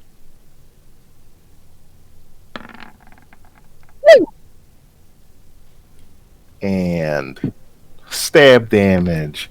And sneaky damage. Okay, Pocket, you lunge forward, your rapier just going right through the center of the chest of this this vampire spawn, and there's this look of confusion on his face. And like blood just pouring out of the wound, and he falls to the ground, just dead. I did it! That's the end of my turn. Yes.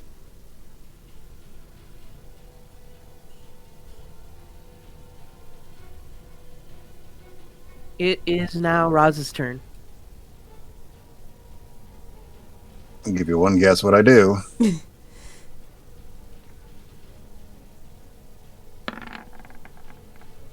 And yeah, you anger stab.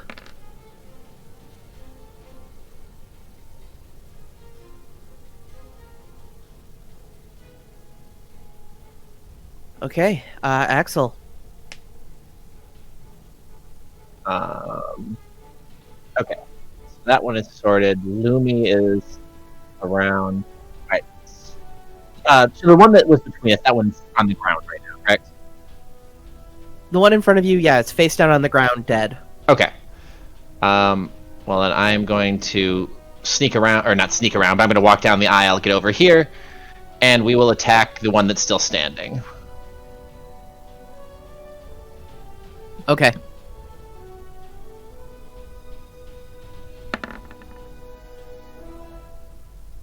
Divine favor first, we learned. Yes. That's cocked on my screen. Same. Yeah, it is on mine too.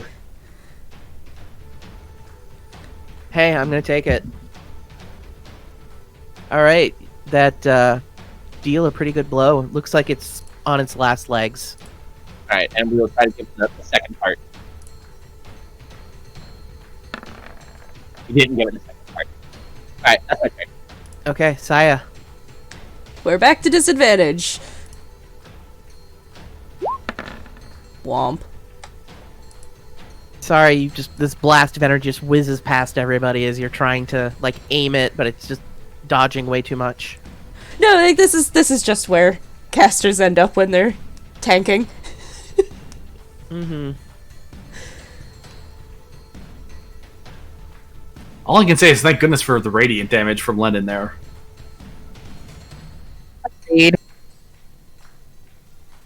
Okay, it is going to take a slash off at Roz, and it's going to completely miss, and she's going to howl in frustration, and swipe again at Saya. The shadow's pulling on her arm, but she's able to basically make it through it. Saya, you take a total of 4 points of slashing damage. Would have been 8, but the shadows reduce it down by half. Nanaha. Woo! Pew pew.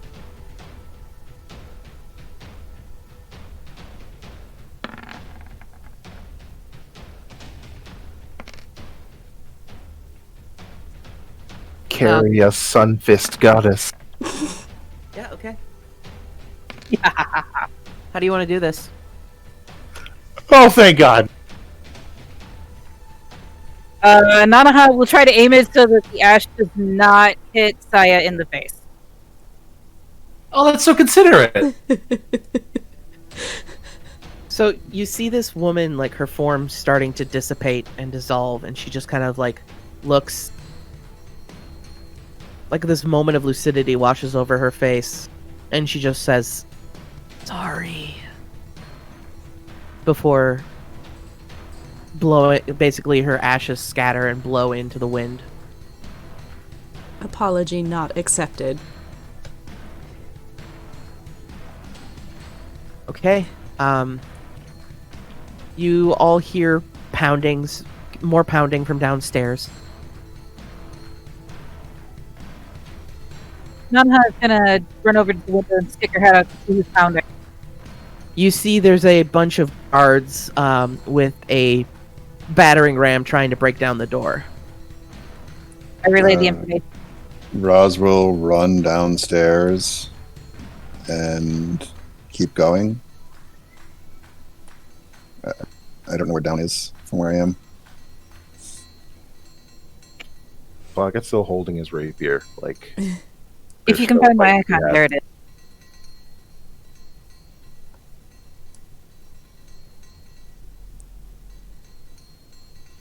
There you are. Yeah, it's the room with all the coffins is downstairs. Yeah. Saya's running down with him. Somebody needs to be able to talk. If Axel left, Well, then I mean- Pocket's gonna go. So they reclosed the door and locked it up after we went upstairs? Yeah, where's the coffin maker? He is currently just like hanging, like just down here. You guys locked it and kind of opened it, but it did get shut. Okay.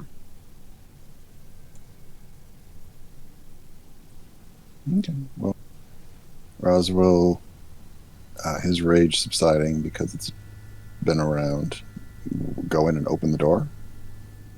Mhm.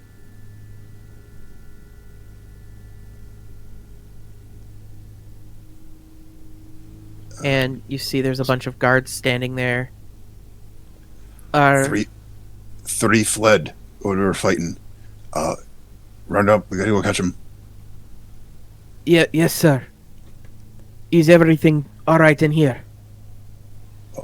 We killed a number of them, but some managed to flee. Yes, we have. I believe the captain has intercepted some of them. Saya's going to grab the coffin maker and like drag him over to the guards. Here, somebody take him to the prisons. He is just completely like ragdolling, like he is accepting all of this. Axel yells to the where? Where are they fighting? We in the town square. Pocket, let's go. That's where you see the plumes of smoke. How bad is everyone? Raz walks back upstairs and begins trying to find these bones that were talked about in the past. Okay. Pocket's gonna listen and follow. Yeah. Axel. Roz, How bad is Pocket? Down max hit points and a third of what he's capable of. Okay, Total. that's honey. Well, like 10. So you and I are both kind of squished. Maybe I should heal us before you run out the door? Okay. Still solid grip on the rapier. Just he hasn't put it down since the fight yeah, stopped. so why don't we have a quick bio break? Also, I just want to address chat. So one thing about this fight is that it is meant to be difficult. Another thing is it is technically avoidable. If you guys would have ignored the crates entirely, they would not have popped out. They would have ambushed you if it was night, but during the day they were basically just docile. But by opening the crate, it basically was a signal to wake them up. No, I think I'm perfectly fine. It's just segmenting brain, trying to understand things. Yeah. That's all. No, I understand. I was just trying to kind of explain so people don't get, frustrated thinking I'm trying to murder them or anything. Yeah, no, it's fine. I suppose we probably could have also asked the coffin maker where the bones were before we just ran upstairs and started rummaging through his house. Very true. Not what Raz would have thought about. So Yeah. he's just going to rummage through things. We're very much a do things first, ask questions after it's blown up in our face type of party, I have noticed. Yeah, the team mom is not happy about that, but Yeah. All right, Pocket's so falling over. why don't we'll finish the scene and then we'll do a bio break. Who runs to the town square and who stays behind? I'd run to the town square, but I'd try to heal Pocket first. Okay. Go ahead and roll healer's check. Yeah, how do I do that? It should be on your character sheet. There should be a button that's... Yeah. Okay, so that's one use. Mark that down. And Pocket, you've been healed for 11. I'm going to hit myself with the same thing. Okay.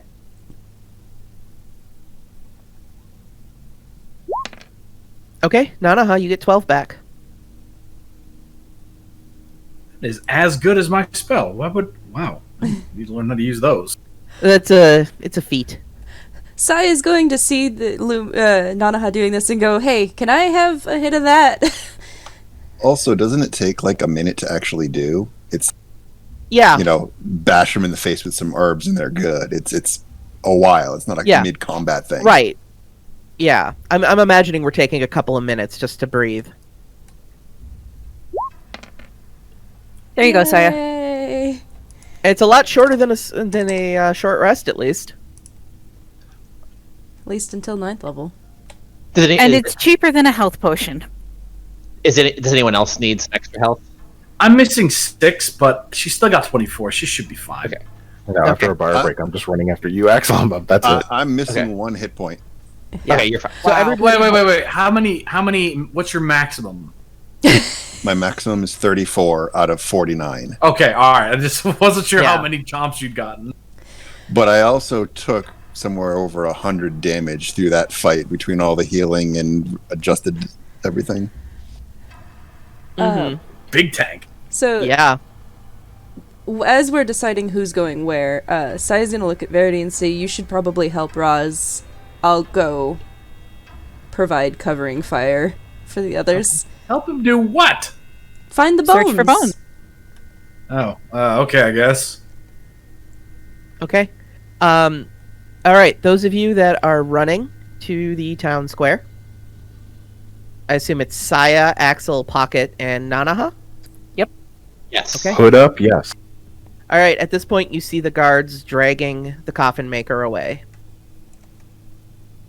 and he definitely has this look of resignation of his fate there.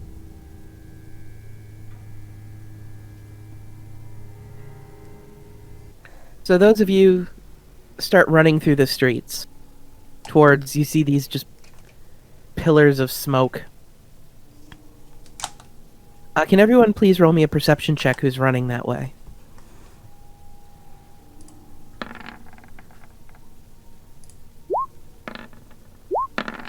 Oops. Forgot I had still had disadvantage equipped. Okay, Pocket. You are the only one who really was able to notice as you're running down towards the main area of the village. You see these just pillars of smoke. As you get closer, you see some bodies of dead guardsmen littering the main area. Thankfully, you don't really see any civilians. Something that you do see, though, standing in the middle of the town square, basically holding a large, rather imposing-looking battle axe. You see the overwhelmingly tall and muscular figure of Izek Strasny. There's 2 smoking piles next to him, and he is scratched up and bloodied, but he is faring very well, all things considered.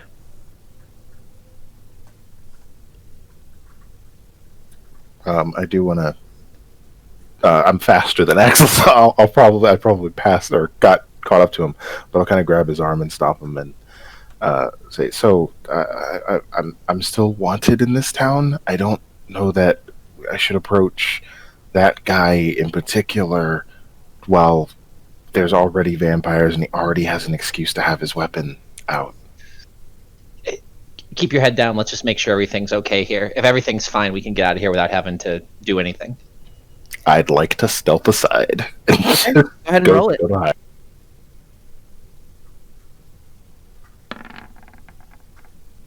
Okay, yeah, you step into the shadows.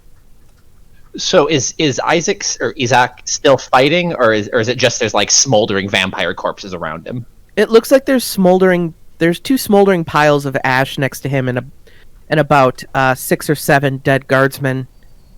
And you see him just covered in scratches and bite marks. So like approaching him still kind of quick, I yell at Isaac, was it 2 or 3 that you killed? There were 2. There's one more loose somewhere.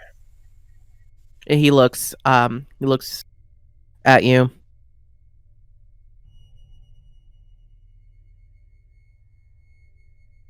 All right.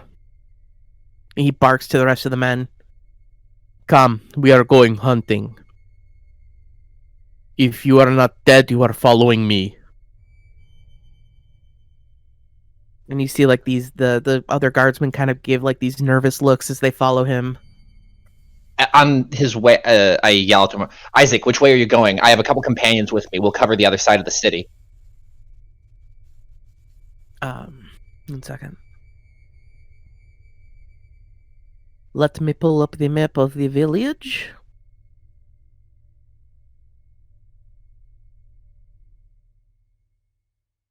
He is heading south because the town square is closer to the southern side of the village than the northern. Okay. I'll round up my companions. We'll head toward the north. Keep an eye out. These things are dangerous. He kind of like snorts I heard your message, but don't tell me what to do kind of vibe behind it. Sure. So I go back and grab the other 4 and tell them that we're heading north. And to keep eyes. Okay.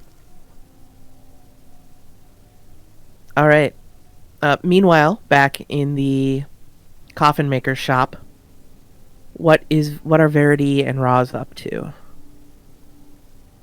I mean, Saya said to go help him look for the bones, so... He's going to systemically go through the area that the vampires were in, making sure all the crates are open, all the slats of wood have been moved, so there's no, big old sack of bones or whatever in hiding. And then once he's sure he's searched this area, move over to the room that was to the other side of the entranceway and continue the search.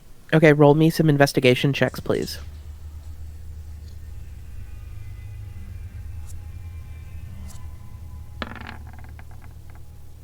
How many do you want? 1 for you and 1 for Verity, please.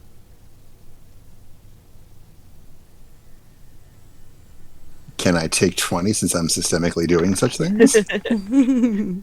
I am lowering the DC in regards to that, since you're taking the time. As you go to start heading towards the other room, both of you see kind of a greenish flash in the center of the room about here.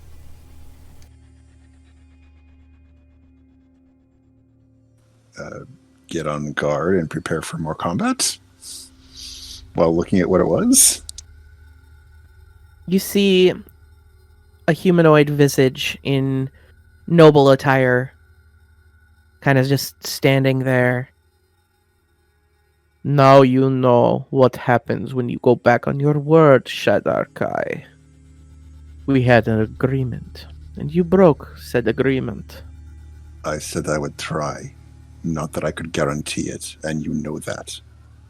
I know that the next morning told your companions of our agreement. You never said not to.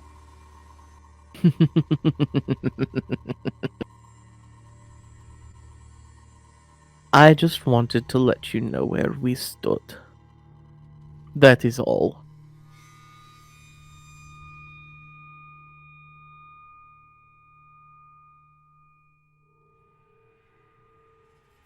So, Tiefling, Shadarkai, what are your intentions going forward,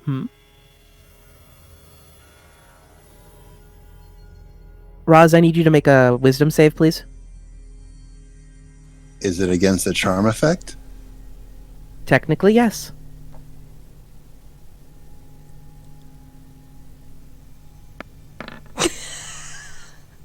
Wow. Wow. The nat 20 reduced. Damn. He gives a look. Verity, I would also like you to make a wisdom save, please. Oh, how fun. I have a button there. Oh, it was almost the 20. If it 17 is was, we will respectable. have successfully nat 20'd every single time Strahd has shown up.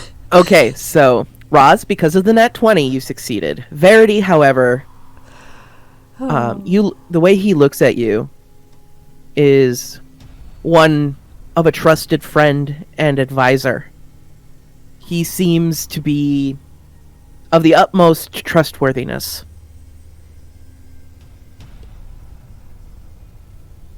So, what is your plan moving forward, my friend? And she just shrugs. The same thing that it has been since I've gotten here. Investigate, attempt to leave, discover the source of my powers. I see. I don't really know what he was hoping to gain there. He was mostly referring to the group. Like, what Oh. is the group's plans next? We haven't gotten that far yet, but she's just Sir- like, hey, Seriously, that's the one Actually, the advantage about benefit not having a conversation about a grand plan is Mhm. no one knows what the hell we're gonna do.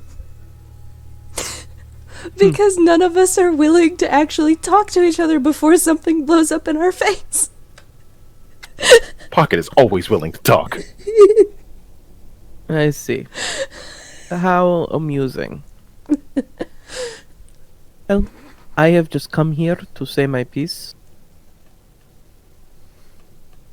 And he turns and starts walking towards the broken window.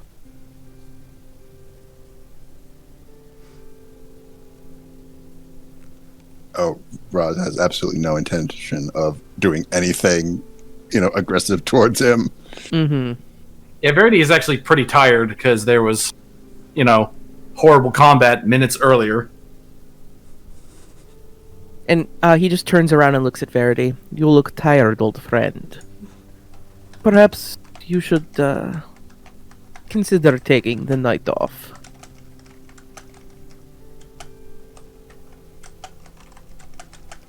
And he kind of poofs into a cloud of mist and blows out through the window.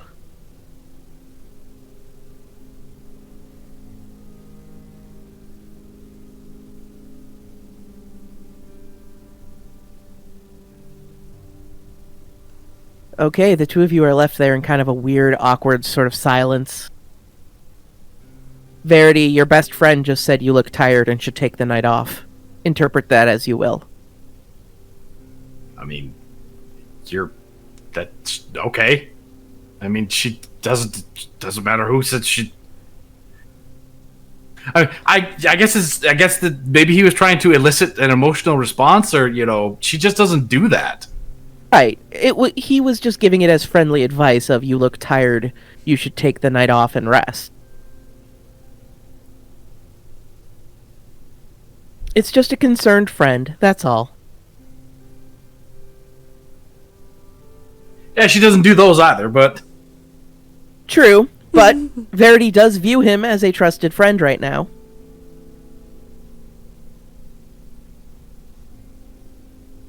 Roz will continue looking for the bones. Not really sure what else to do, and staring awkwardly at Verity, who seems to be kind of conflicted within herself. It's at least something to do. Mm-hmm. Because action is better than inaction. You are able to systematically explore this room, and there's really nothing other than coffin-making supplies and a dead vampire corpse.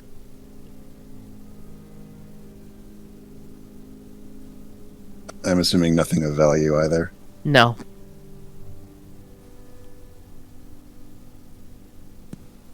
Other room, ho.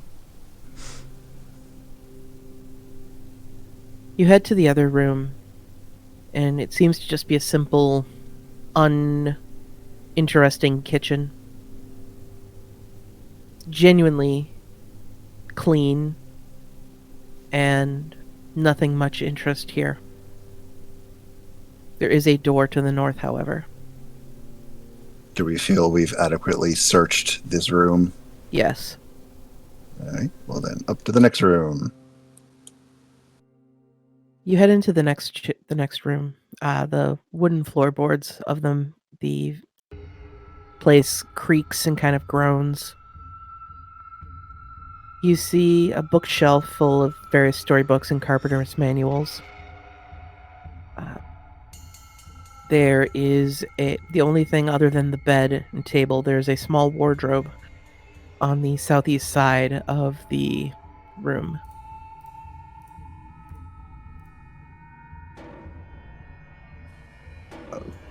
Give the wardrobe a nice thorough investigation. Okay, go ahead and roll. Verity, you can help as well if you'd like. You can either make one roll at advantage or each roll separately. I'll take the advantage if that's okay with you, Pounce. Go for it. As long as it's not a wisdom check, he'll be good. I've just got a +4, so that's not really that helpful, apparently. And Well- the rolls from the fight continue. With the amount of time that you're taking and being thorough about it, you do see a small compartment. There's like a small seam at the bottom of the wardrobe.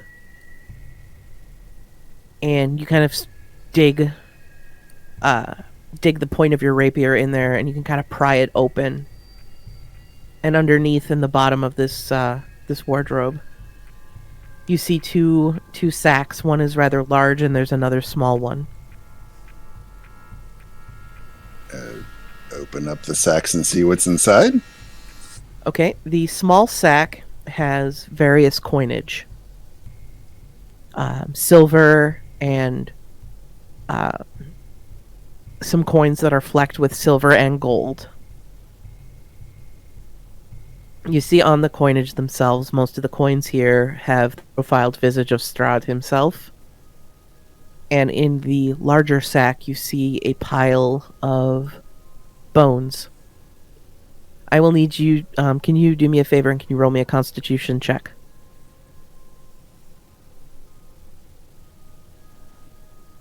Check, not save. Check.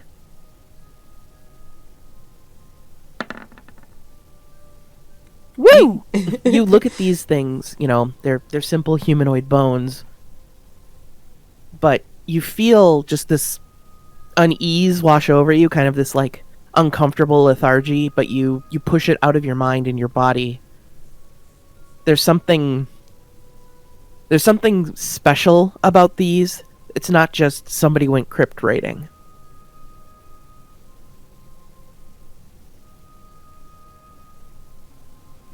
Interesting. How much money is there? There is about 30 coins of the silver ones, and the gold-silver blend is about 12. So 30 silver and 12 electrum? Yes. Okay. Keeping both sacks clearly visible and feeling that we've, scoured the room, Roz will, head out, assuming Verity follows. If not, stay and talk to her.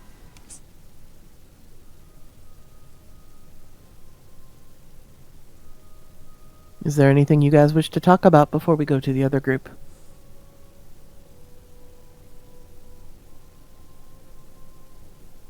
I don't know. Is there?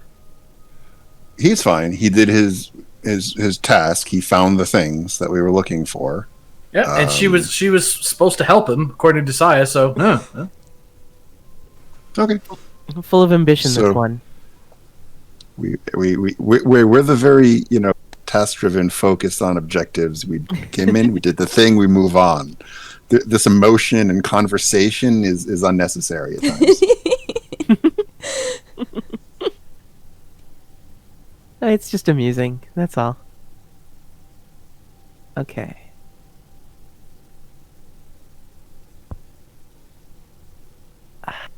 Trying to find everybody on the map.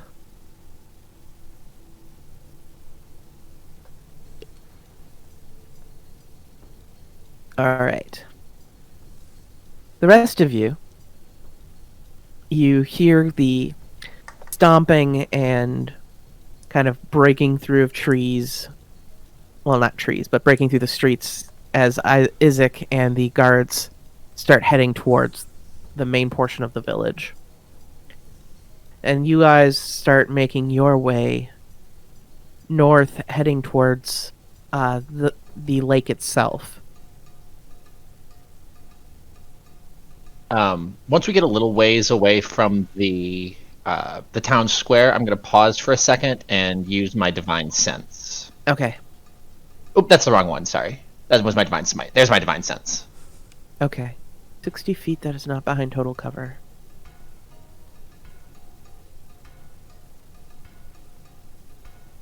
Okay,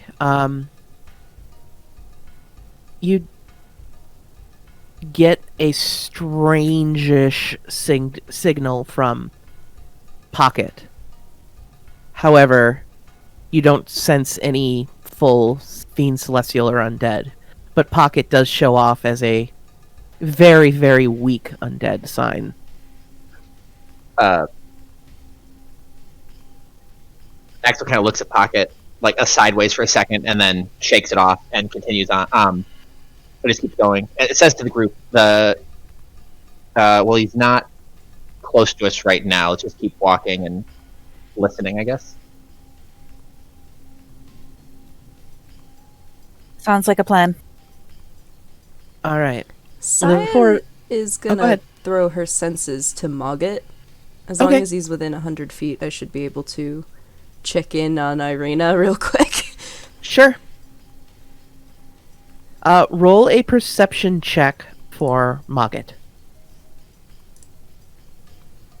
Mogget gets perception somewhere. Okay, his are +2.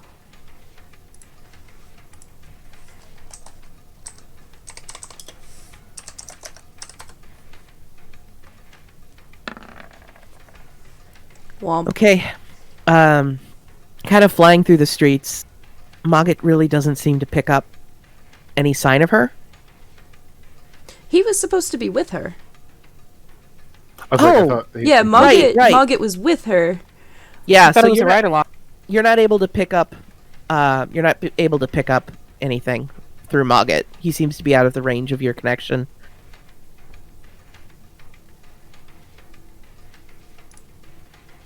Sorry. No, it's okay. Alright, well, that's not ideal, but not currently a part of the problem we can deal with. I mean, the town is bigger than 100 feet. True. She's not gonna say anything, just Mm-hmm. kind of a slight frown and then back to her own senses. Skyscrapers everywhere. You guys start heading north. You see the shape of the Blue Water Inn off in the distance. You kind of make your way heading north, and there's this large manor-looking building about up this way. And you kind of, it seems to stand out like all the other buildings here are rather unimpressive and small. This one seems to be not as great in upkeep, but definitely greater in stature than the other houses. And you kind of see as you're walking by that it's almost like the house itself is disgusted with its own existence. The slouching roof hangs heavy, and there are moss-covered walls sagging and bulging under the weight of the vegetation and the roof. As you study the house's sullen countenance as you walk by, you almost hear it audibly groan. Only then do you realize the extent to which the house hates what it has become. You see an elderly man sitting on the porch of the manor, and he seems to be keeping an eye on you guys.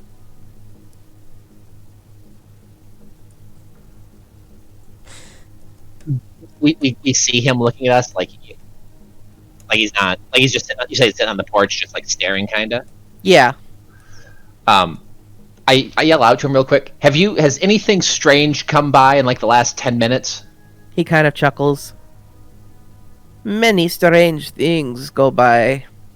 But no, I have not seen anything strange out of the ordinary.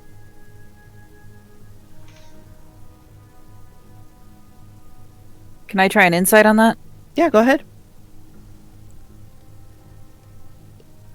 Monster houses or monster basements are pretty standard here, so. And attics. I don't know. Nope. He seems kind of hard to read, and you're not sure if it's like he's just too old. You can't really pick up on his facial features. Needs to put his teeth back in. Got it. Yeah. Like you're trying to look for like wrinkling of the eyes to kind of like tell if he's trying to like make an expression or something, but it's just too difficult to be able to see that. Too many No. wrinkles. What are you looking for? There's Monsters. What was that, Nevia? Monsters. There are some about them here. The mention of monsters, Pocket's gonna pull his hood up a little bit more.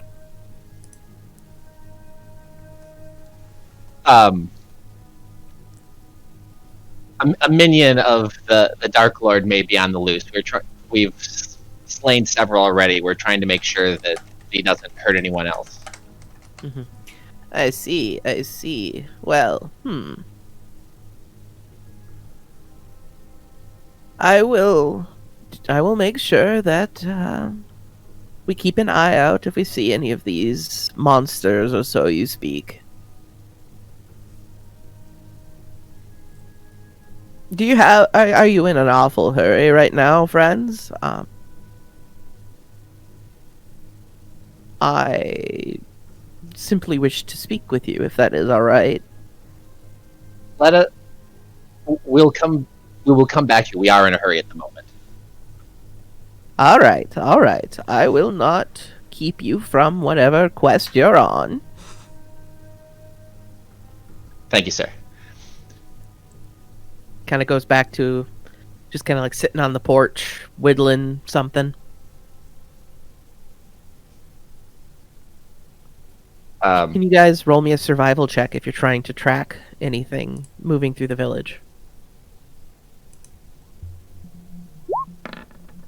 No, I cannot. That's okay, the other three can do this. Yeah, Axel and Pocket, you do see some faint footprints this direction. Just by the way the gate is, you can tell it's a little off from that of a normal person's walk. You find your way heading north up the road. And you definitely keep, you find you're on the right track and you keep your head down. Anyone screaming or calling out? Pocket, you do smell the scent of blood. Not your own blood. Well, I think we're going the right way. I'm going to use another charge of my divine senses just to see if we can hone it a little bit more here. Sure, go ahead. Once again, Pocket gives off a very, very, very faint signal as registering undead. You do feel a pull about 60 feet to the north. Right. So very gruffly, Axel yells out, "Due north," and picks up his pace. For racing, Pocket is got 40 feet of movement, so he's gonna run, dash, cunning action, dash. We're going.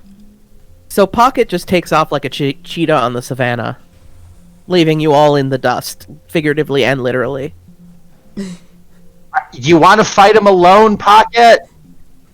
Well, we can at least catch him. It takes Axel, since he's in heavy armor, 3 rounds to do what you do in 1. Yep. Nanaha can dash with the running, so wouldn't that make her 80 feet? Yes.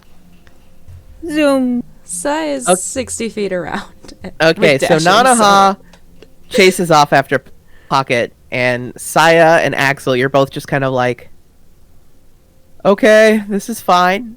I can't leave him alone to defend for himself. Weren't both of them just on their faces? Like, what are Yes. they doing? I have health kits. I can at least bring them Fluffy. back.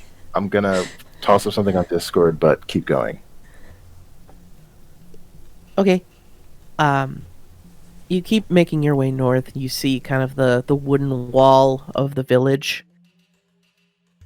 And it's at this point, Pocket, where you start seeing some bloody footprints. You notice, Nanaha, you also notice that there's a couple of bodies scattering this kind of the northernmost outskirts of the village. They look like some of them had their throats torn out. I think we're getting close.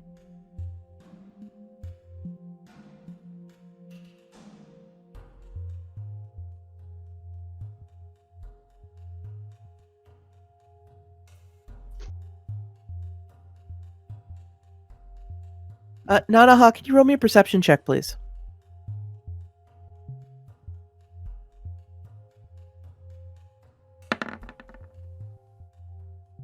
Looks like I found my hair tie. Okay. I will be messaging you something secret. Ooh. Mm,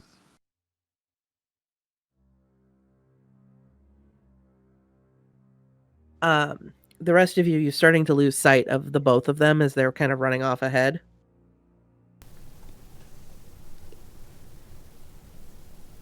I'm just gonna follow the trail, and if we ever lose them, I'll use my divine senses again. Whatever you do, don't text me. I have no idea where my phone is. Okay. Understandable.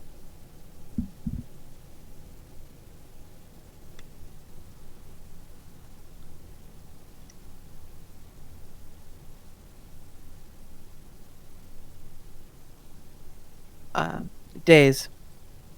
Yes.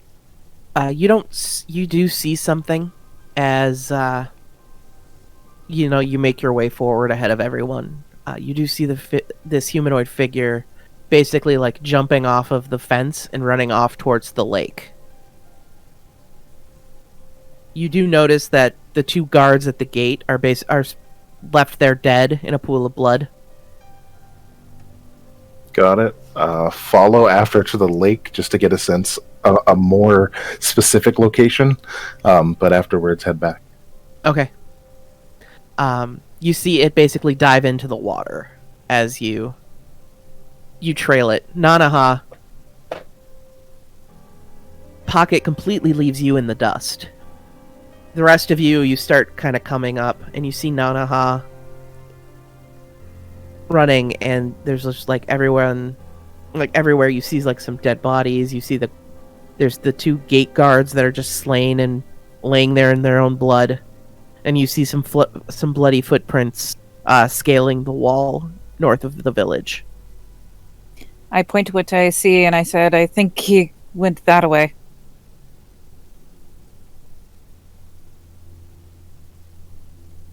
Well, I hope he didn't go into the lake. Axel, you said that you're using another divine sense to try and get a feel for Pocket. Well, either Or- Pocket or the fire, yes. You don't get anything at this point. Okay, so I turn to the rest of the group and was well, they're gone. Hope Pocket knows how to get back, but we're probably not catching this.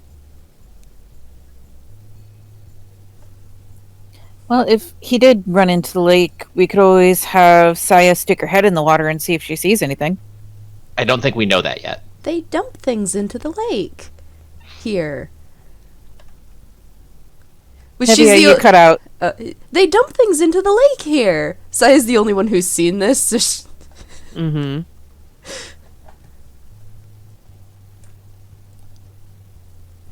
Well, I do return and at some point and gather up my things and let them know. So it went to the lake and it jumped in. I'd prefer not to jump in. I don't blame you. Well, the city is safe for now, anyways. We should probably let the guard know, or the Isaac know, that a bunch of his men have been slain. I don't think Isaac will be very happy about this, but I don't know, telling him no seems like a better idea.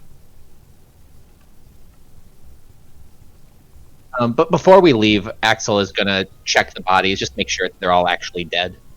Sure. Roll me a medicine check.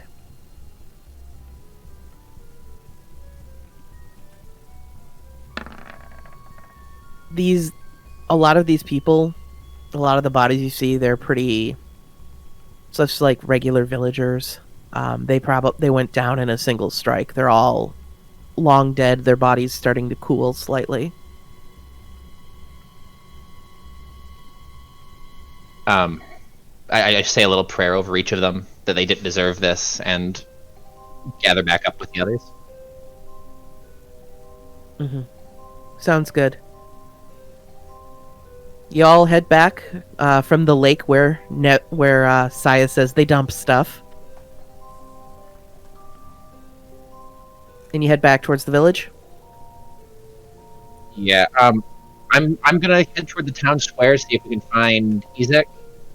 I'm gonna let the rest of the group know that I'm heading there, and then if they want to go either with me or go find the rest of the group, go back to the top makers. We should probably send Pocket back to find the group, because I don't think Isaac wants to see him. That's a good point. Okay. Shall I find out what the old man wanted? Broke Yeah. up again. What? What about the old man? She basically said. Yeah, like, shall I find out what the old man wanted? Ah! Let's not go off on. Well, I should say that. I'm going to talk on my own. Just be careful if you do. Got it. Catch my breath for a minute, and once again, full dash off to go get Roz and Verity. There goes the brown blur. Okay. Axel, you make your way. You break off from the group and start basically cutting through ignoring the road and just kind of walking through the lawn quotes area, just to make a beeline towards the town square.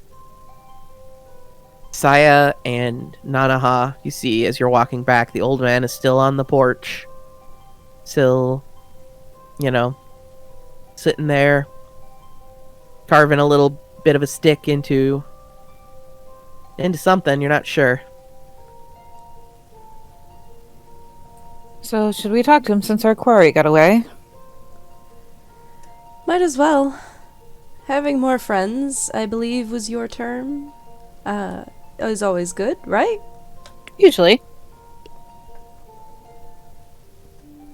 And kind of sees y'all coming. Oh, back again, I see. Well, the monster's out of the city, so... yeah, we came I back to see. see what you wanted. I just wanted to say that my employer is very interested in your little group. We saw you speaking with the burgomaster earlier in the day, yes? It wasn't a planned discussion, but yes. Still, it is not something that many people get the opportunity to do. So, seems to be that you are individuals of some import and capable nature, yes? Yes, and usually we're good at forging the connections we need. See, I see. Well, my employer wishes, if you are interested, tomorrow you are all invited over for dinner at this manor here, and she just wishes to discuss perhaps some employment opportunities for you all while you are here. Do some good in the village, yes? And make some friends and make a bit of coin. Saya looks at Nanaha and looks back. I will bring the proposal up to the rest of my companions. but for now, put us down as 6 yeses for dinner tomorrow. All right, well, I will make sure that my employer hears of this. She will be very happy. And I look forward to seeing you all tomorrow, most likely. Most likely. If not, I'm sure they wouldn't mind a reschedule. I am sure that is fine. If you could let us know earlier than later, it would be a shame to make a feast for everyone and it's just a regular dinner. We'll definitely send word if we don't make it. All right, thank you. You all best of luck with your monster hunt. Thank you. And he just kind of waves. Nanaha waves back. He goes back to carving. Yeah, Saya does not wave. She just walks away. Okay. Pocket, you all your way back to kind of that middle area of town, and you find Roz and Verity. Did you guys, I assume you were heading back to the inn, or? The only places Pocket would know to check is where they were, the inn, and where their horse is. So, though, if they're not at the coffin maker's place, he would check those places, starting with the closest. Yeah, I mean, Verity can obviously talk to me direct, but Roz would likely head back toward the inn. A, since it's fairly central in the town, and B, because that's the only place he would know that they would obviously return to. Okay. Makes sense to me. Any reaction to what I whispered? I kept trying to figure out how to, like, send one back, but I couldn't do it. Oh, you whispered Verity, okay. Well, since we brought it up and it's for the stream, on the way back to town, Roz kind of settles up next to Verity. Thank you for the assistance in the healing in that battle. It would have gone far worse if you hadn't been there. She looks a little uncomfortable at being, like, sidled up to, so she takes a step away. Not like, like, ew, get away, just, a little space. And in typical Verity fashion, she goes, there's no need for thanks. The mathematical odds of us succeeding were highest if everyone remained conscious and effective.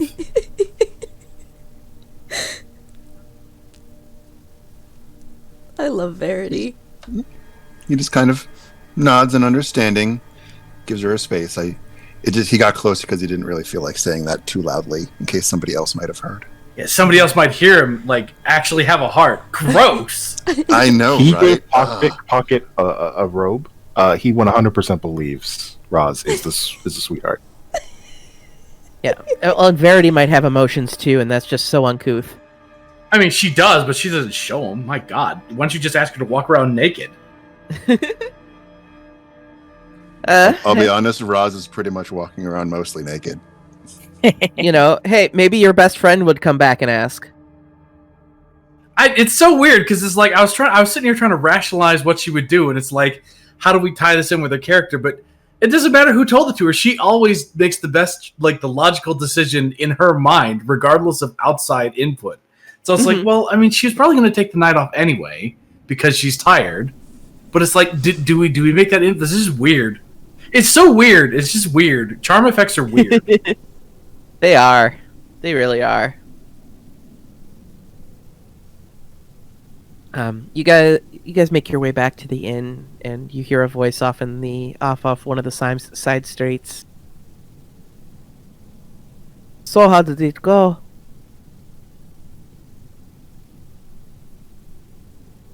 Who's he talking to? Somebody from a side street is flagging down Verity and Roz. There we go. The quill comes out, and she turns towards the source of the voice. We look and see who's there. You see the visage of Irina. She's kind of got the costume attire kind of bunched up at her side. Oh, the quill goes away, and Verity actually has the decency to look a little, like, sheepish at how quickly she drew her quote-unquote weapon. You kind of get a chuckle out of her. It went as well as could be expected, though we may have caused a bit of a ruckus within town as some managed to leave. That would explain all of the fleeing and screaming. She Then- grabs. Oh, sorry. I was gonna say, I've been keeping a low profile, so... Yeah, As you should, because your primary pursuer paid us a visit while we were in the shop. I see. He Well, he was quite cross you did not come with us. He seems strangely friendly. And she pulls out the notebook and scribbles down some notes. He has that effect on you. he has that effect on people, yes. Well, I am glad that everyone is safe. Had a bit of good luck spreading some rumors about the horrible monster that is on the wanted posters. So, Pocket should have a little bit more breathing room as long as he avoids Izek. But most people may not immediately turn him in for coin, as I've convinced them that it is some sort of wolf monster that everyone is looking for. Good. His visit did confirm something that I was worried about, that this town is nowhere near as safe as we would like. I see. Well, that is good to know. I appreciate you all letting me know that. I will have a conversation with Ismark tonight. And it's at about this point where you see Pocket basically like Sonic the Hedgehogging in.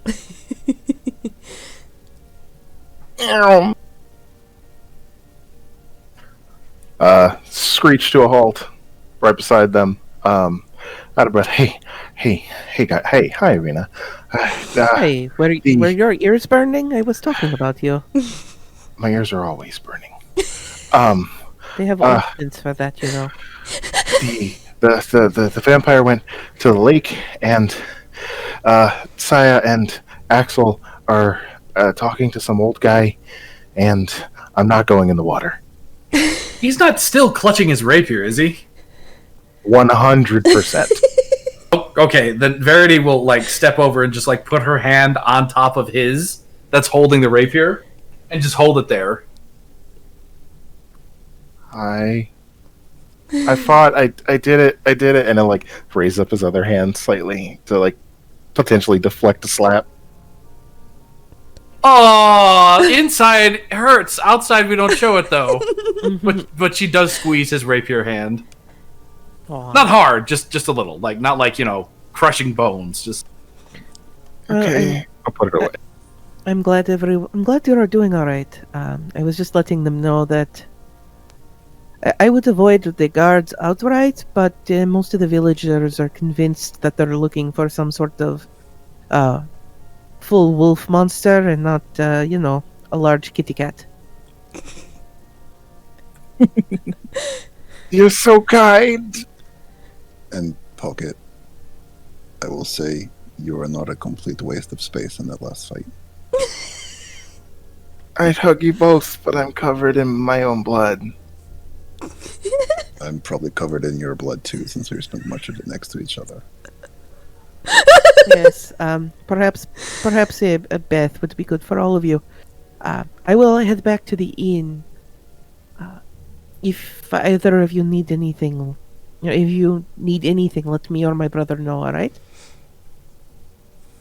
I think we'll be heading back to the inn as well. I would like a bath to try to get rid of some of this gore that is literally all over me.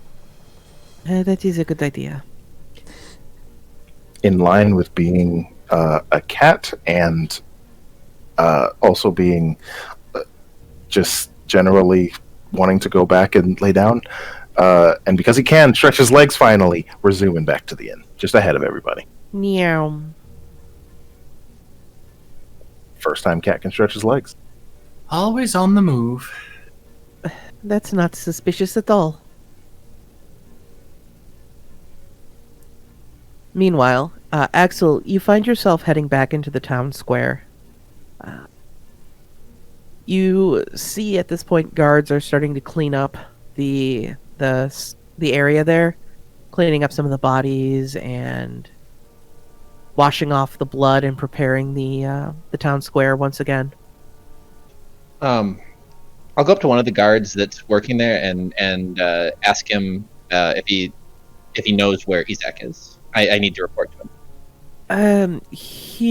Commander Isaac he is back at the Burgomaster's manor. The Burgomaster was very cross about the festival being potentially ruined tomorrow, so we all were told to drop what we were doing and begin to clean this all up. I understand. Is one of your men free to run a message? They all kind of look. Give us about an hour after we clean this all up, and yes.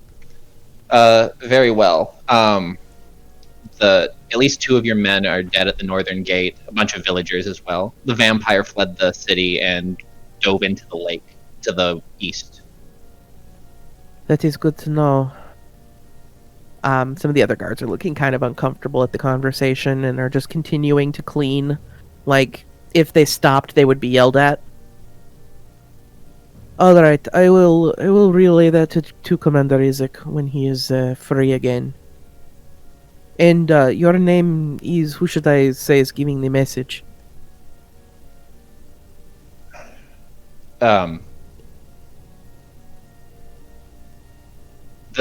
Just tell him it's the paladin who spoke to him earlier. He should remember me. Alright, I will mention that a paladin who you spoke to earlier told us that there are dead guards and a fleeing vampire. Thank you very much. Alright, be safe, I guess. You as well. And Axel does like the super cliche right hand across his chest salute type thing that's in every fantasy media and heads on his way. Sounds good. Nice. Alright. As everybody finds their way making, back to the Blue Water Inn, I think this would be a very good point to end tonight's session and hand the reins back to Nevia